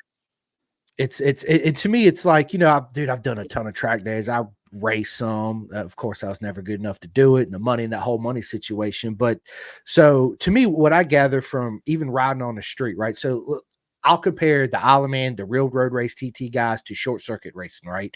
So when you're on a short closed circuit, let's say New Jersey, right? Your safe area is this wide because you got all this run out room. You got, not trees, no nothing around. So you push yourself a little bit more, and you're in your comfort zone, right? And then you go to somewhere where your margin is only this wide. So you're way out of your comfort zone, right? So you don't go as fast, right? And there's a lot to be said with that. And how do you deal with that? And how do you overcome that? Right? It's same thing we've always been talking about. It's all a mental game. It's getting comfortable. Like when me and Patrick first met in Jersey, right? I didn't know Patrick. He didn't know me. We had a very little conversation. And then I reached out to him. I forget who reached out to who first. And since then, I feel like we're friends now, Patrick, right? Because we've had some conversations. We're going to continue to have conversations. And I might get Patrick on the podcast. So y'all stay tuned for his podcast. Yeah, I think it's very important to be as friends with as many people as you can too. And what I mean by that is be a genuine friend, not just a social media friend, not just a once every 3 months, hey, how you doing? It's and I love it when people reach out to me unexpectedly. To me, that's the best. Unexpected reaching out. Right? You get a phone call. I might have forgot to program your name in, right? Because everybody's busy. And then all of a sudden I pick up the phone and it's a familiar voice. I might not know exactly who's on the other end right at that moment. Be like, hey man, we met at blah, blah. Yes, bro. How are you doing? Yep. What is going on? How you been? Right? To me, I love those unexpected phone calls. It makes my day. It makes me happy. It changes whatever mood you're in. You could be the happiest in the mood right then and there, but even you get that phone call, it's like a whole nother level of happiness. It's hard to explain. I guess it's that whole human intervention, which is very important, in touching back on riding motorcycles, man, you're right. It's when I'm on my bike, I don't worry about social media. I don't worry about podcasts. I don't worry about Instagram or TikTok or none of that bullshit. I'm focused on watching out for this girl over here in the car that's knee deep in her phone, knee on the steering wheel, or you'll see them go down the road. Not just women, men do it too, right? Put makeup on or just not paying attention, One in one hand, a burger in the other. Yeah, or drink or whatever, but that makes me, Patrick, Jim, and everybody else that actually rides on the street, that you got to be that more aware of your surroundings, right? So I don't have time to be depressed or whatever mental issues I'm going through because I'm in the moment and everything's happening right now at speed, right? Whether it's 30 miles an hour, 100 miles an hour, whatever it is, it's like it forces you in a place that it's hard to be in unless you're on two wheels, if that makes sense. It makes sense completely. Motorcycling is something that can be so unforgiving that it requires you to be present at all times. And there are very few things in our lives that we have to be present the entire time that we do it. I mean, how many times do you have a conversation with somebody, and you pick up your phone for a second and look at it? You stopped being present at that moment. At work, you're working on something, you pick up your phone, you engage in a side conversation, you're no longer present. But when you're on the motorcycle, you're present the entire time you're there. Because if you're not, good chance it won't end well. Yeah, no, yeah, absolutely. And and I think that, and I could probably speak this for everybody, for Jim and Patrick too. It's how do I replicate that off the motorcycle? Right. Because at the end of the day, that's what I search for sometimes. It's like, how do I get in my happy place? Right. I'm not saying I'm not happy at home with my wife and my son, because they're my everything. Right. But how do I get to that state of mind again and stay there almost, right? That's the challenge for me anyway. Earlier you asked, some things that I do to get out of that. One is read. Watching a movie, you can watch a movie, it's not making you think, you're just absorbing. So you can think about all the other things that are going on and whatever, but if you're reading, your brain doesn't go off, because your brain is building the story as you read it. So the words say one thing, but in your head, you're actually building the image. You're actually watching the characters do what they're doing like they would in a movie, but you're creating that. So that's a great way also to become present in the moment. As you're reading, you focus on something that takes your focus away from everything else. No, that's absolutely great point. Me, on the other hand, if I read, I straight pass out. So I listen to a lot of audiobooks is my thing, right? So I'll throw in my headphones and audiobook, but it's kind of the same thing, right? Well, when I do listen to audiobook, I'd like to sit there a lot of times with my eyes closed, because I'm visualizing the story that's actually being told, right? So what the character's wearing, is it rainy or is it sunny that day? Where at in the world? You can make up your mind wherever they're at in the world, right? They could be in Spain, Japan, wherever it is. It forces you to the whole visualization thing, right? Same thing with you hear a lot of road racers say, right? Like Patrick, you might do this too as well, whether it's riding on the track, riding on the street, or playing on the PS5. It's like you visualize how you want it to go, right? And what areas you need to improve on. And that also helps out a lot too. But you're right, books. I mean, like movies, Jim said it perfect. Like, I got ADHD, right? And I don't take any medicine for it. I don't take Adderall. I don't take Ritalin.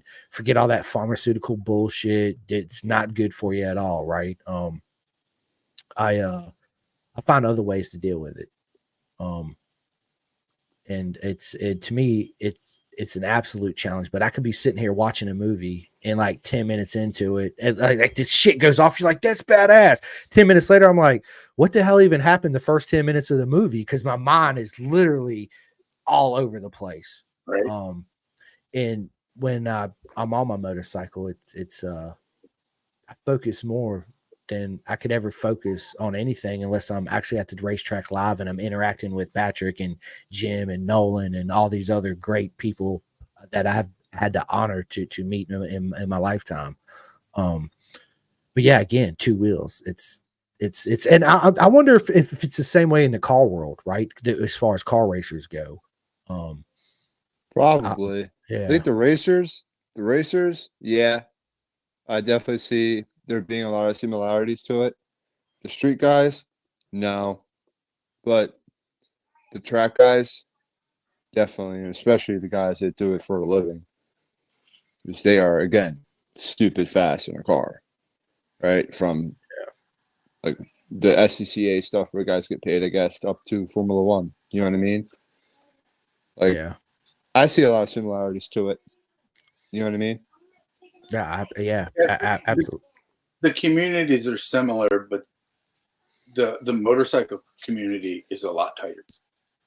And I say that because when I went backwards. I started racing cars when I was younger, and went to racing motorcycles when I was much older. So there's just a difference in the type of people. You know, I'm not saying it's good or bad. It's just different. So one thing I wanted to ask is, does anybody that's watching have any questions about what we do, you know, anything about our program, you know, or whatever, you know, and maybe having Patrick here will help get some of those answered as well. Yeah, absolutely. Chime in, call in, hit me up. I'll bring you in, all that good stuff. Yeah, I love to see people turn around and smile and have a good time, right? And I want that to continue after, like, we part ways, right? You go home, I got to go home. I want that to stay the same. Go ahead, Patrick. I'll say that when I did Vet to Track, I had a complete turnaround in my mental health. When I was there for that weekend, I had a complete turnaround. Went from a negative to a positive. That's a great thing. Huge flip. What was the best part of your weekend with Vet2 Track? Honestly, everything. Having the pit pass is pretty slick. Being able to go in the pits and on the track with Chris and being able to help him out during the race weekend, I think that was amazing. Learning about the mechanical side of things, because I'm not very mechanical. I was an infantryman, but being able to see how things done was really, really cool. And hanging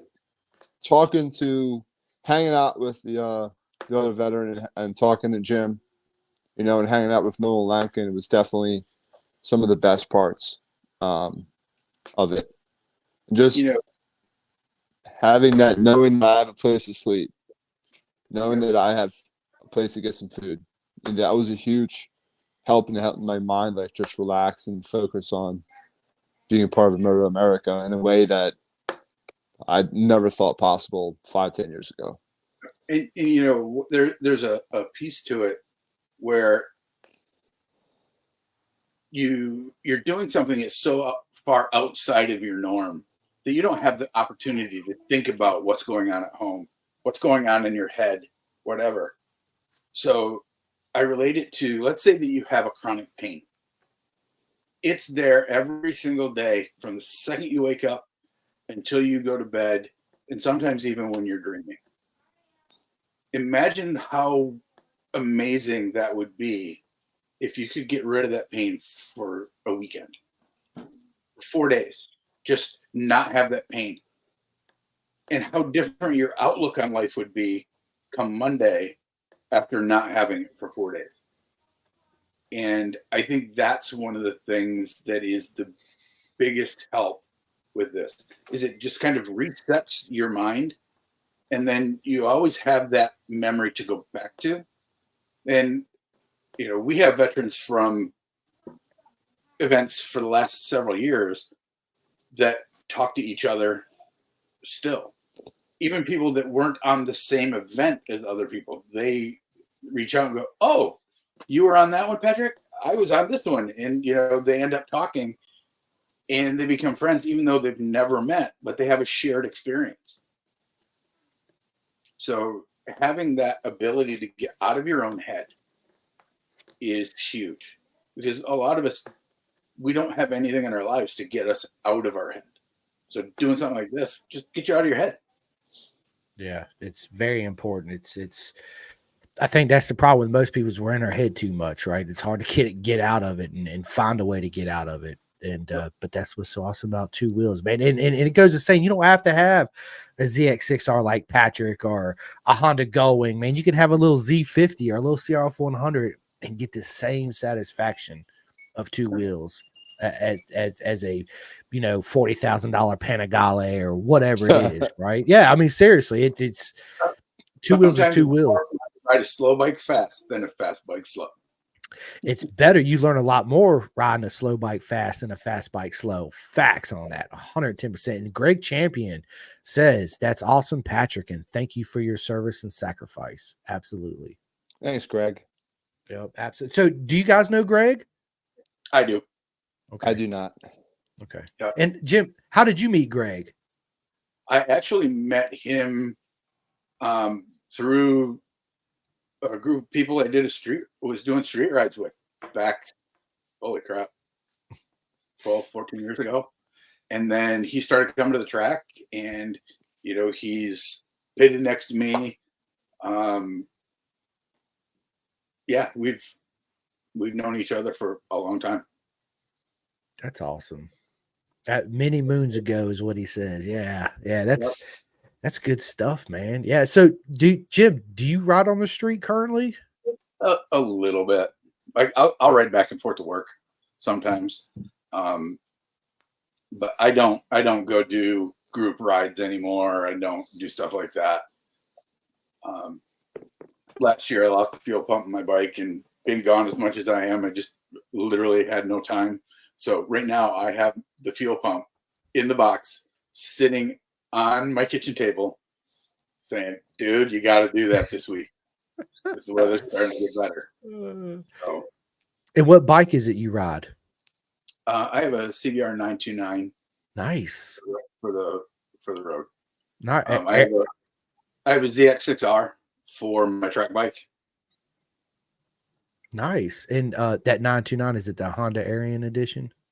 It's not the Arian edition. That's a beautiful bike. I always a fan of the 929. They come out because I just got me a RC51. It's always been one of my dream bikes. My ZX6R is actually the one on the shirt you're wearing. That's actually me on my ZX6 at Grattan Raceway. I love it. Awesome, man. Awesome.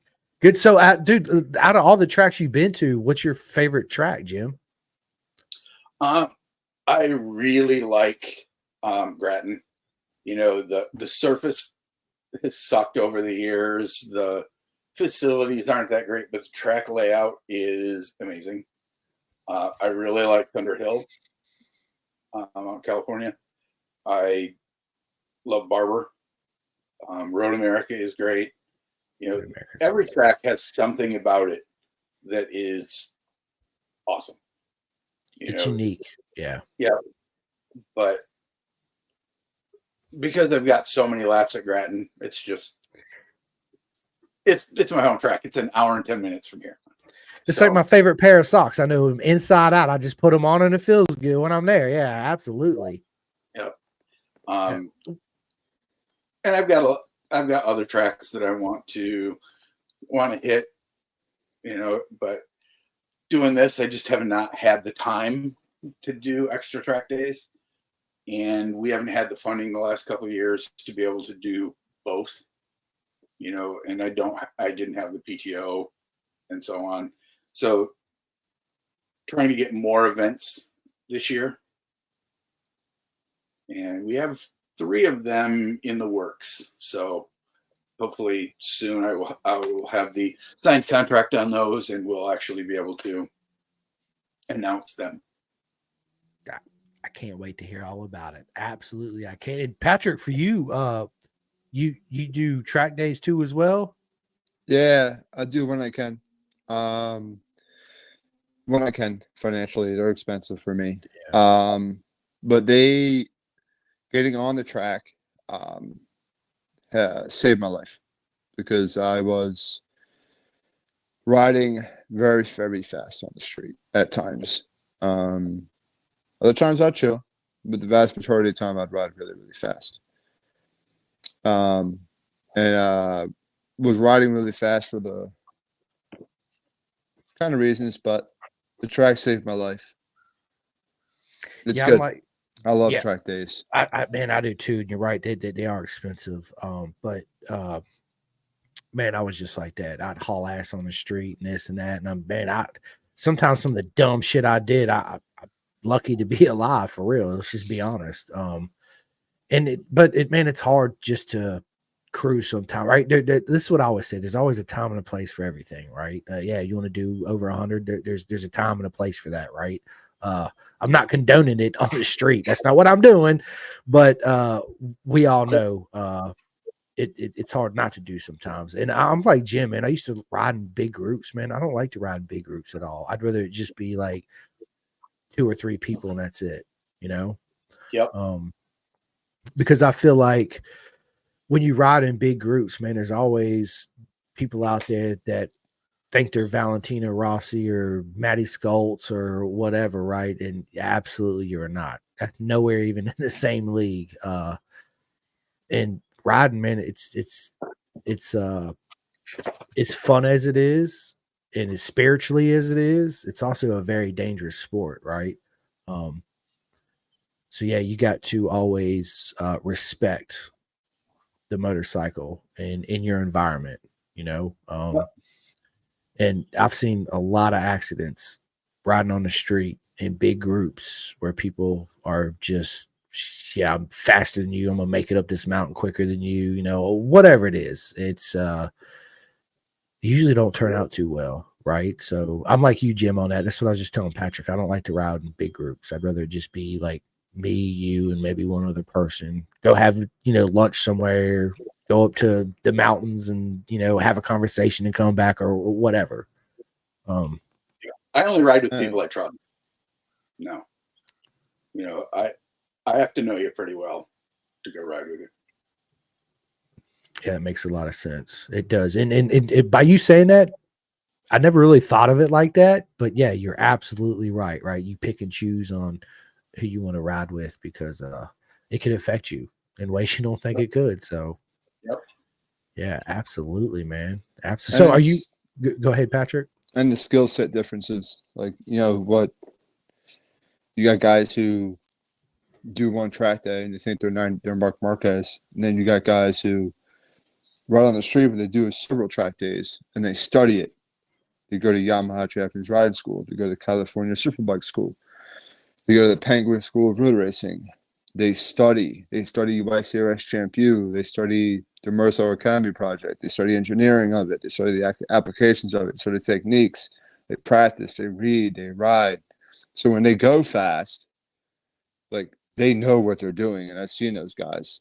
And the majority of people, the more they learn, like on the track, the slower they go on the street. Because Absolutely. The risk versus reward, you know, on the street is so slim, you know, and after you attain just an average set of skills on the track, you don't have anything to prove on the street anymore. You know, going out there and, you know, proving that you're Valentino doesn't do anything other than get somebody hurt, you know, or yourself. And your perception of speed changes so much.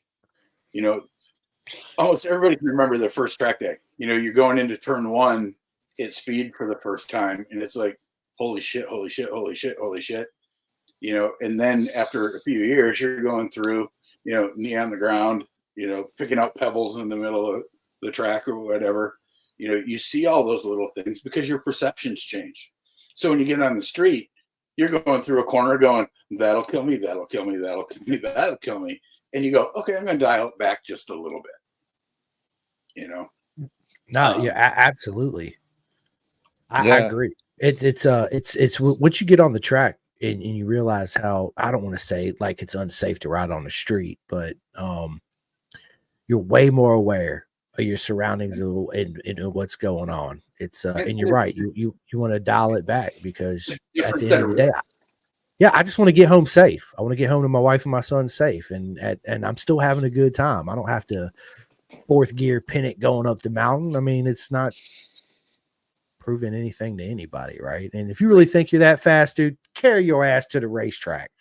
Yep. Sign up for those track days, and get your race license and go prove it. And you'll find out you're going to humble yourself very, very quickly. So my very first track day, I was one of the faster riders in the group that I rode with on the street. I went and did my first track day. I realized I, at that point, learned how to operate controls on my bike. I had no idea how to actually ride my motorcycle. Yep. And then over the next few years, I got faster and, started coaching, did a little bit of racing. And then I had to make the decision, do I race or do I do the charity? And I was 49 the day I did, or the day after my first race, I turned 49. So I started really late in life. And I knew that there wasn't a future in racing for me. It was going to be just a fun thing to do. But the charity meant something. It affected me, but it also helped a lot of other people. My racing would only be for me. So yeah, what you're doing, man, it's absolutely amazing. I mean, you're saving lives. You're touching people in ways that they never thought they could be touched again, right? And be helped. It's absolutely amazing, man. Absolutely amazing. And dude, I wish if there's anything I could do to help out more, man, you just let me know. Absolutely, I want to. I want to see Vet2Track just blow up, take off, and then you ain't got to worry about, oh, can I make it for the full season? We're going to the full season, right? Because we got all the backing. And yeah, so if there's anything I can do to step up my game to help you out, Jim, you already know, you let me know, and I'm there. Yep. I'm there for you. I'm there for Patrick. I'm there for all the other vets out there that might be listening to this that I have not met personally. Like I said, my phone number is 1-540-588-5562. Call me. That's all you got to do. Greg again. Go ahead. Sorry. And one thing that will that does help, if anybody's interested in a shirt like what Chris has on, we've got a couple other shirts that we sell. We've got the polos. We've got, where did I put it? Oh, we got hats again. So Chris, we got to do a hat swap. We will. Absolutely. We will. Absolutely. See you in Atlanta. Yep. Absolutely. And then go ahead. Go out to our store and buy some merch. It does help.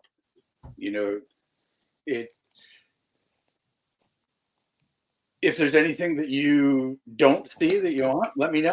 We can always add stuff in there. We've got all kinds of stuff in there. We've got stuff for kids and infants. So go out there and check it out.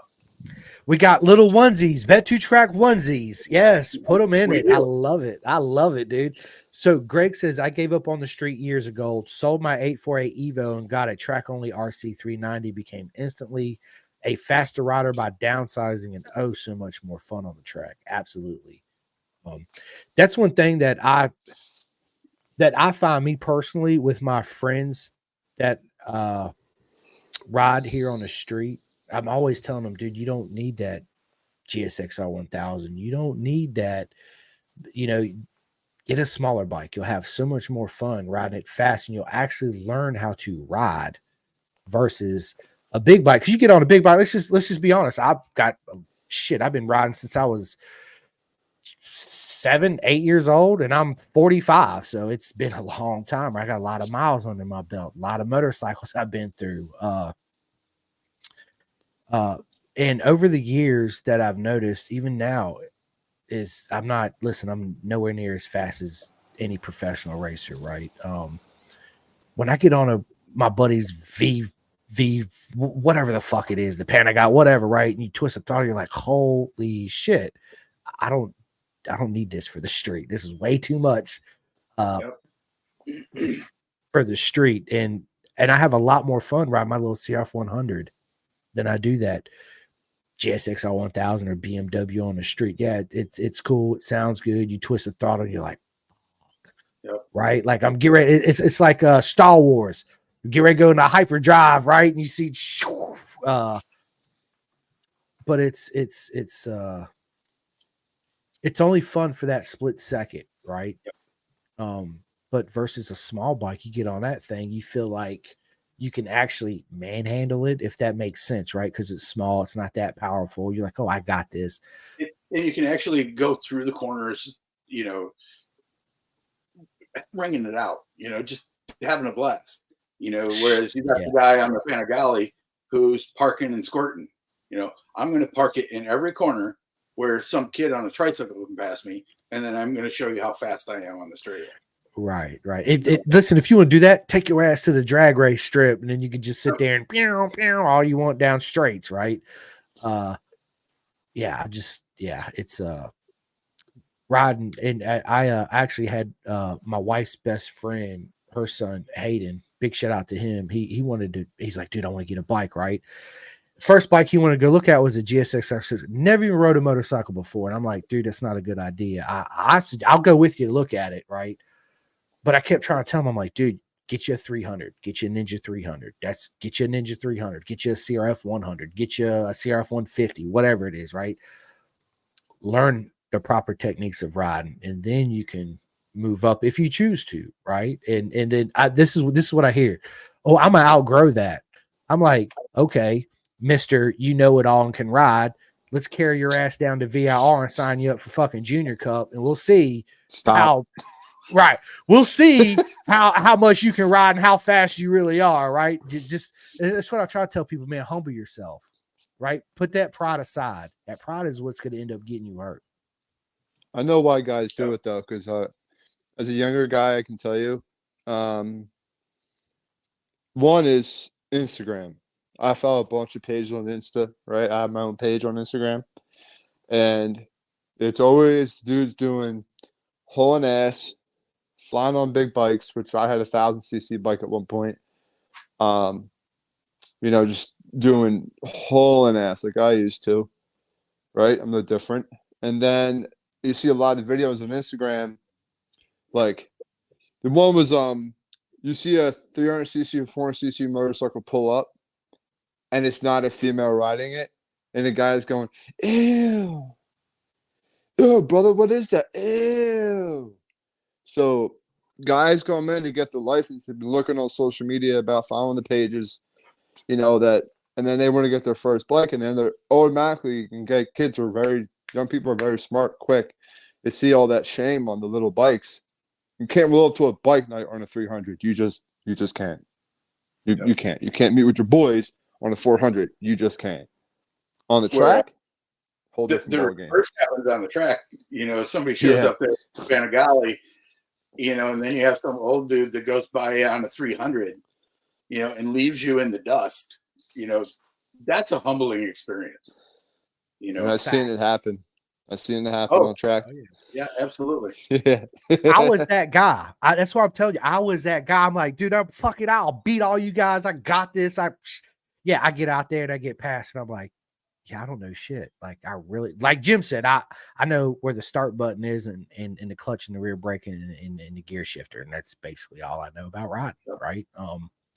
And then going to a smaller bike. But you're right, Patrick. Listen, what you just said is absolute true, because that's the double-edged sword of social media. People think you're a punk. People think you're a little wussy for buying a little 300 or a little 250 or a little 400. You pull up on bike night and everybody's got GSXRs and Ducatis and all this other crap, right? And you feel this big because you feel like people are looking at you in a certain way, like outcasting you because you're a man on a little 300 or 250 or 400. But that's absolutely the total opposite, right? Yeah. Where the skill happens, it's the polar opposite. You know what I mean? And the smallest bike I ever rode, the biggest one was an S1000 through the California Superbike School. And the smallest bike I rode on the track was an R6. On an R6, I almost cried. I went out into the grass. I forget what turn on Thunderbolt, but I went out into the grass because I never ridden a quick turn throttle before. So that threw me off. And I was like, oh my God, this is so cool. And once I stopped making an ass out of myself, I was like, oh, this is so cool. And it's, social media is really tough. Like I follow a bunch of people, and I can see how people are influenced. Specifically, there's a lot of people on social media, on Instagram now, following these pages, and they're all good pages. Some put up motivational stuff, some talk about God when riding.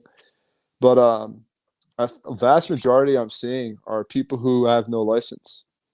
Or they're looking to get their license. Like, that's almost the vast majority of comments. And It- you know where we fell as a society is we're allowing people to buy motorcycles without a motorcycle license. I mean, you can't. I mean, you can go out and buy a car without a car license, really, right? So Yeah. it's almost it's setting you up for failure in a way, if that makes sense. No, Um, it's true because, like Jim Yeah. said, it's very unforgiving. And I intentionally don't follow any of those accounts on social media because honestly, I don't care how fast you can go in a straight line. Your roll racing, it doesn't impress me. You know, you're influencing a bunch of people who don't have the knowledge or the skill set to be able to make good decisions, and they're following those people, and it doesn't end well. You know, I live in a city of like 150,000, I think, and the number of deaths that we have in a year around here just because people are stupid. You know, it's sad. Have you guys seen the new trend that's been going on with social media and motorcycle content? There's a growing trend of people post content that I'm depressed, and then they brag and talk about wrapping their motorcycle around a tree.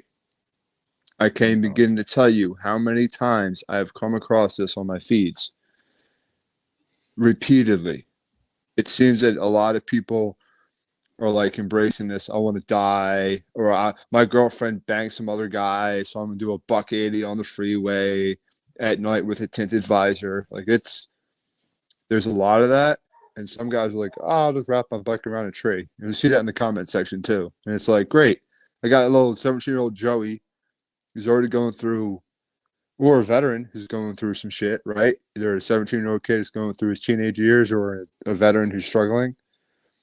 And you're seeing this content, and maybe that veteran's in a really bad spot and starts thinking, getting ideas.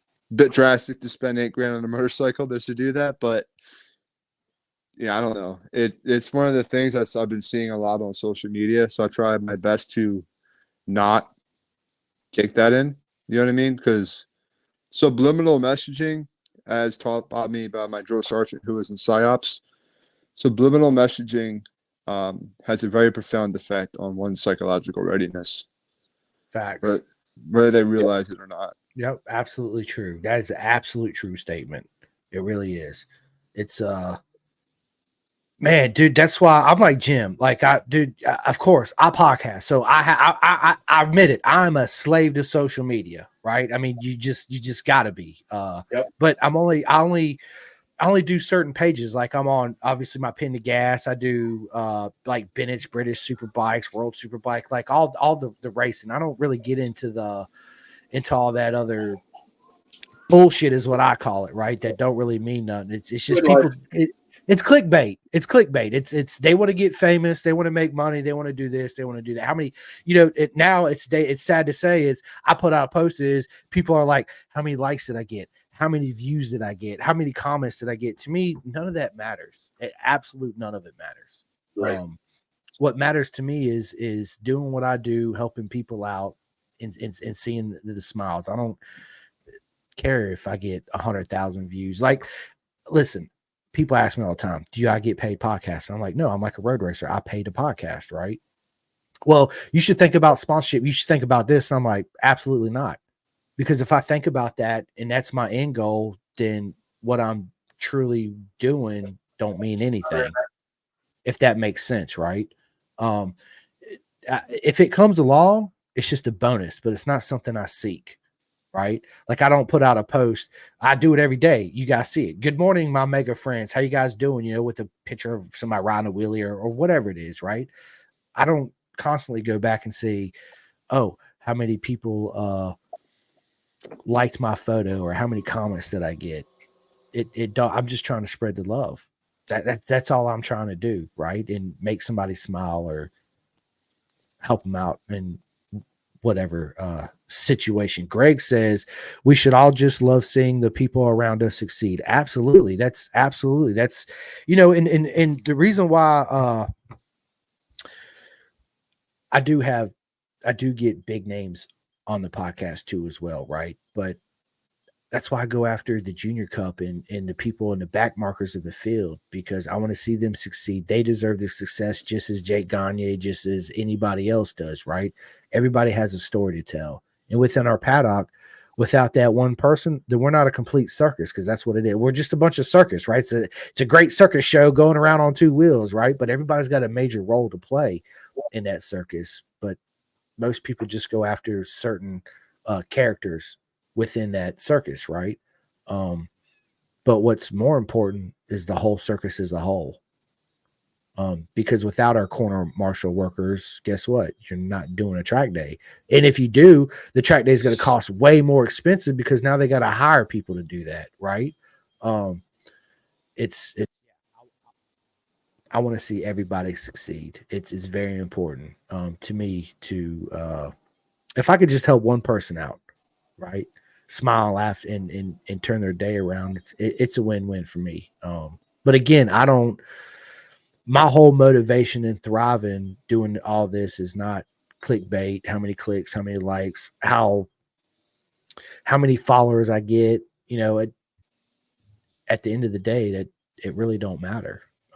What matters is the people that I help along the way, and spread all the love and the joy. And if you know, shit that comes along with it, it's just a bonus. And I feel like if I was to go after something else, right? Like, oh, I need sponsorship, I need this, I need that, then it just takes away from my mental focus of what I'm trying to achieve, right? And I've said this, the main reason why I do this, it's of course it's my love of motorcycles. It's that willingness to help, you know, the young generation coming up have a voice and a platform, and I want to be that bridge. But at the end of the day, I do it for my son. That way, when I'm dead and I'm gone, he can always go back to Facebook, Instagram, all that stuff, and watch his daddy and listen to my voice, and having these great interviews with and friends like with you two and everybody else, right? And to me, that's the most important thing is leaving it for him. Absolutely, it is. Because there's something to be said about it being authentic. Yeah, you know, there's so many things out there that are literally just flash in the pan stuff. You know, you look at influencers. How long are they going to be in that position? You know, 5 years podcast max is different than the of them that are out there, right? Because it's authentic. You know, you're not doing it just to get likes. You know, you're not following the trend to do something so that everybody will follow you. You're gaining followers because what you do relates to them, you know, and that's what I tried to do with Vet to Track, is to make it authentic so that the experience is real. It's not this fabricated, you know, fluffy thing that looks good on film. It's something that actually touches the veteran that's there, because that's what matters. You know, if I don't get 1 million followers, you know what? I really don't care, because that doesn't affect me. You know, seeing that it changed Patrick's life, you know, or any of the vets, that's what matters. It's authentic. You know, it's an organic experience that comes from participation, not because we set up this cool, wonderful thing for you to do. We just made you want to, or made an experience available to you that you had some drive in. So to me, that's important. Yeah, absolutely it is. And yeah, it's not, like I said, it's all clickbait, man. I love genuine people. I put people before me, right? I do it all the time. Like if I never even met Patrick and I just come across him on the street and he's freezing cold and I got fucking layers of clothes on, I'm gonna be like, here's my jacket, here's my shirt, here's this. You need it more than me, right? It's I love genuine And people. the thing about that, you're not going to record it to show how awesome you were for giving him that jacket. You're just going to give him that jacket because it was the right thing to do. That's And right. I think that's one of the big differences between, those authentic experiences, those authentic, things versus the rest of social media.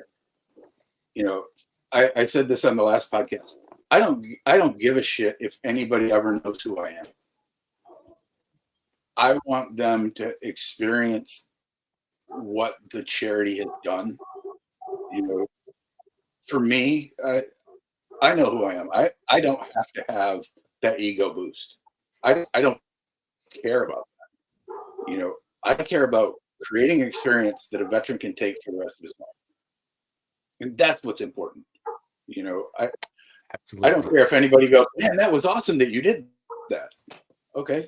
But that's not why I did it. I don't care about recognition for it, anything else. I do it for the sole reason that there's veterans out there that need it. And that's what's important to me. Absolutely. Well said, man. Absolutely well said. And yeah, I hope, man, listen, I hope people got a lot out of this conversation because it's been listen, dude, this is the thing that I love about talking with in podcasts. It's like you have kind of like a vision of what you want to do, but it's just, it's when you get in a real genuine conversation, man, I love those conversations. It's absolutely amazing. A little bit. One of the things with military operations, you have your plan A.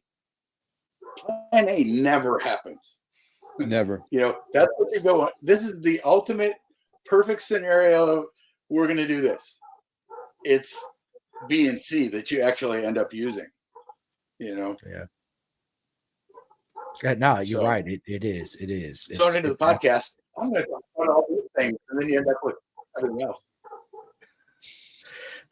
Robert Lackey, what is up, man? He says, good dudes, love listening to people with this mindset. And listen, absolutely same thing. I know you guys met Robert and Tasha Lackey, Bison Leathers, absolutely two of the most amazing people I've met in my lifetime. Obviously, Jim and Patrick, you two as well. If anybody gets a chance when you got to Moto America, stop by, go see Bison, go see Robert, go give Taj, go give him a hug, high fives, tell him Simcoe said hi, all that good stuff. Listen, my boy's home from Richmond. What is up, baby? Oh, the door's like, hey, y'all give me 1 second. I can go and lock the door for them. Just 1 second.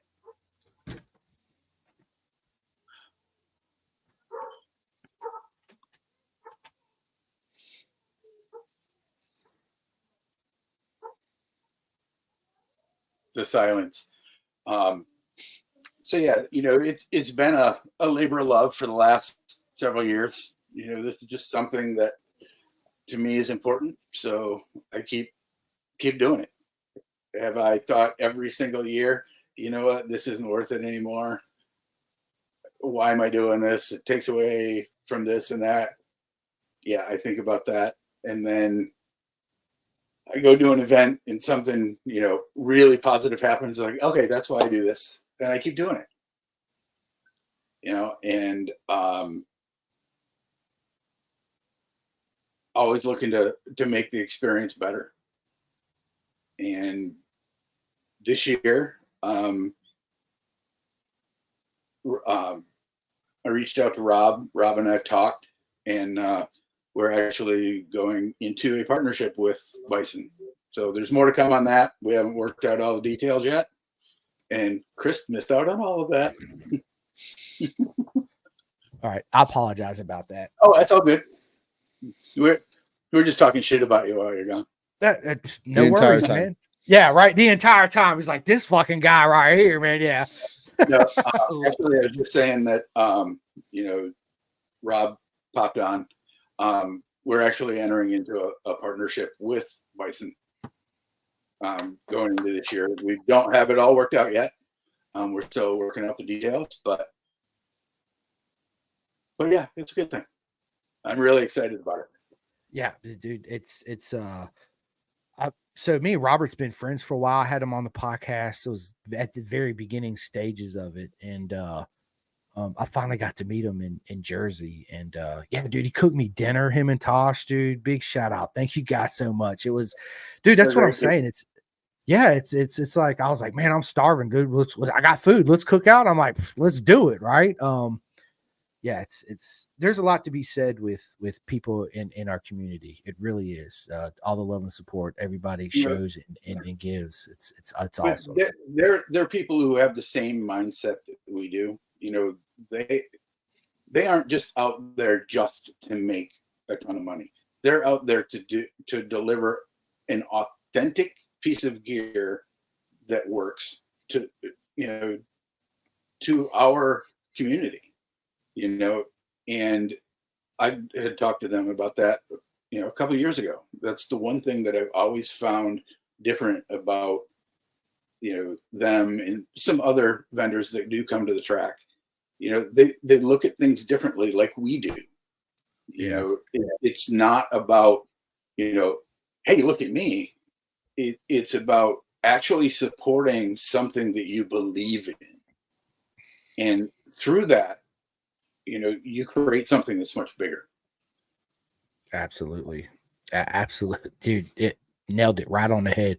Robert says, pretty much worked out. Really, I couldn't be more excited about it. Bison and V2T has been on the radar for a long time. So stoked. It has. It Absolutely. And has. then Greg Champion, he says Rob is a celebrity now. Dude, listen, I say this to everybody, man. All you guys are legends. Jim's a legend, Patrick's a legend, dude, Robert's a legend, dude, his wife's a legend, Tasha, Nolan Lampkin, everybody. All you guys are absolute legends. It's yeah, it's good stuff, man. Absolutely. Dude, I've had a lot of fun on this, man. We're 2 hours and 12 minutes into this podcast. Yeah. Dude, it goes by so quick. That's what I love about it. Yep. But yeah, listen, my family just got home and they've been gone for the All good. weekend. So yeah, I'm gonna cut this here in a minute. But before we get off here, I just want to say an absolute honor, Jim. It's an honor to be your friend, Patrick. You too, absolute honor. Call me later when you get back from riding, Jim. I need you to give the shout out. Tell everybody how they can find you on social media, where they can sign up at, buy your gear, t-shirts, hats to support you. So vetatrack.org, VET, the number 2 track.org is our website. We have some veteran testimonials out there. We've got different opportunities. If you're not a veteran and you want to volunteer to help out an event, we have a sign-up page for that. We have an online store that has a ton of different things, all kinds of sizes and colors, and nice little coffee mugs. So just go out there. Every little bit helps. And if you can donate, by all means, do that. If you work for an employer that uses your cause, we are signed up through your cause. The company I work for actually has it. So we publish our events on there as well, but you can do payroll deduct if you want to give us $10 a month, you know, or $1,000 a month, you know, whatever. All of those little things help. And one thing that I say over and over that is different about VetraTrack than most charities out there is we don't have one single paid member of our staff. Anybody who's seen me coming and going from the events, I have a dually pickup in this big ass trailer. Those belong to me personally. I take those to the track to support the charity, not the other way around. So the only thing that gets paid for is the fuel to get to the track. All the rest of it, that's mine. That's my donation to the charity. So if you're concerned about donating to a charity where you don't know where your money's going to go to, I can tell you exactly where your money's going to. It's veterans like Patrick. You know, it's about creating those experiences for people. It's not about getting you rich. You know, I've never taken a dime from the charity. I've put in way more than I want to admit. It's like that motorcycle racing in general, ain't it? I put in way more than I want to admit, right? Yeah, if I sit down and thought about it, I'd probably go crazy. I'm like, dude, I can't believe I spent that much money, right? But at the end of the day, you're right. It's absolutely reaching out and changing people's lives. That's absolutely the most amazing thing. And not asking for anything. I don't ask for anything in return. I don't ask. Yeah, people are like, sometimes I'll be like, dude, I'd love to have a t-shirt so I can wear it on the podcast, but I don't ask for anything free. I don't go out and say, hey, since I had you on the podcast, let me do this or let me get that. None of that really, at the end of the day, it don't matter, right? What matters is I got you on, I helped you out, I get your story out. And again, whatever comes along with it, it's just a bonus is all it is. So, and we're on social media as Vet2Track on all of them.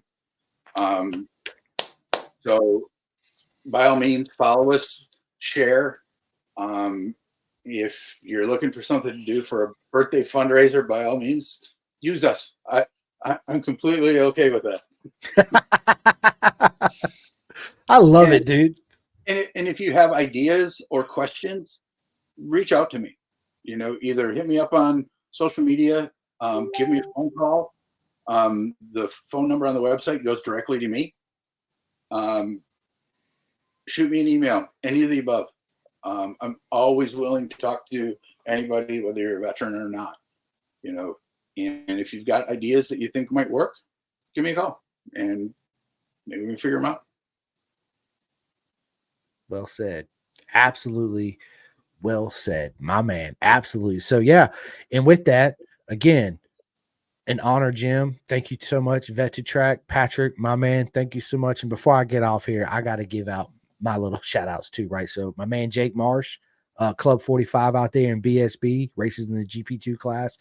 Go sign up for his club, help him out. They are proper mega people. Thank you guys so much for supporting me out there. The Clothing Kings, you go to theclothingking.co.uk and get all the Pin to Gas merch. We got hats, we got sweatshirts, just like what Jim said. You can get colors, sizes, all that cool stuff. So big shout out to them and thank you so much.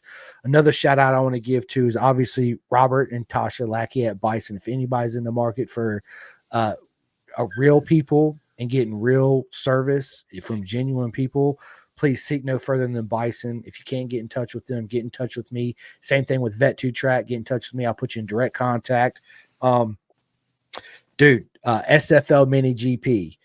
Big shout out to Michael Carrera and Juju Carrera. If anybody's in the Florida area or even around there that wants to learn how to ride and race, seek no further than them because they have absolutely one of the best organizations here in America for that. Ask Avery the Lap Slayer Dreyer, the 2023 Junior Cup champ. Where do you think he come from? SFL Mini GP, right? And there's many more in that lineup that's actually to be coming to a track near you. So stay tuned for that, right? So yes, again, thank you guys so much for all your love and support.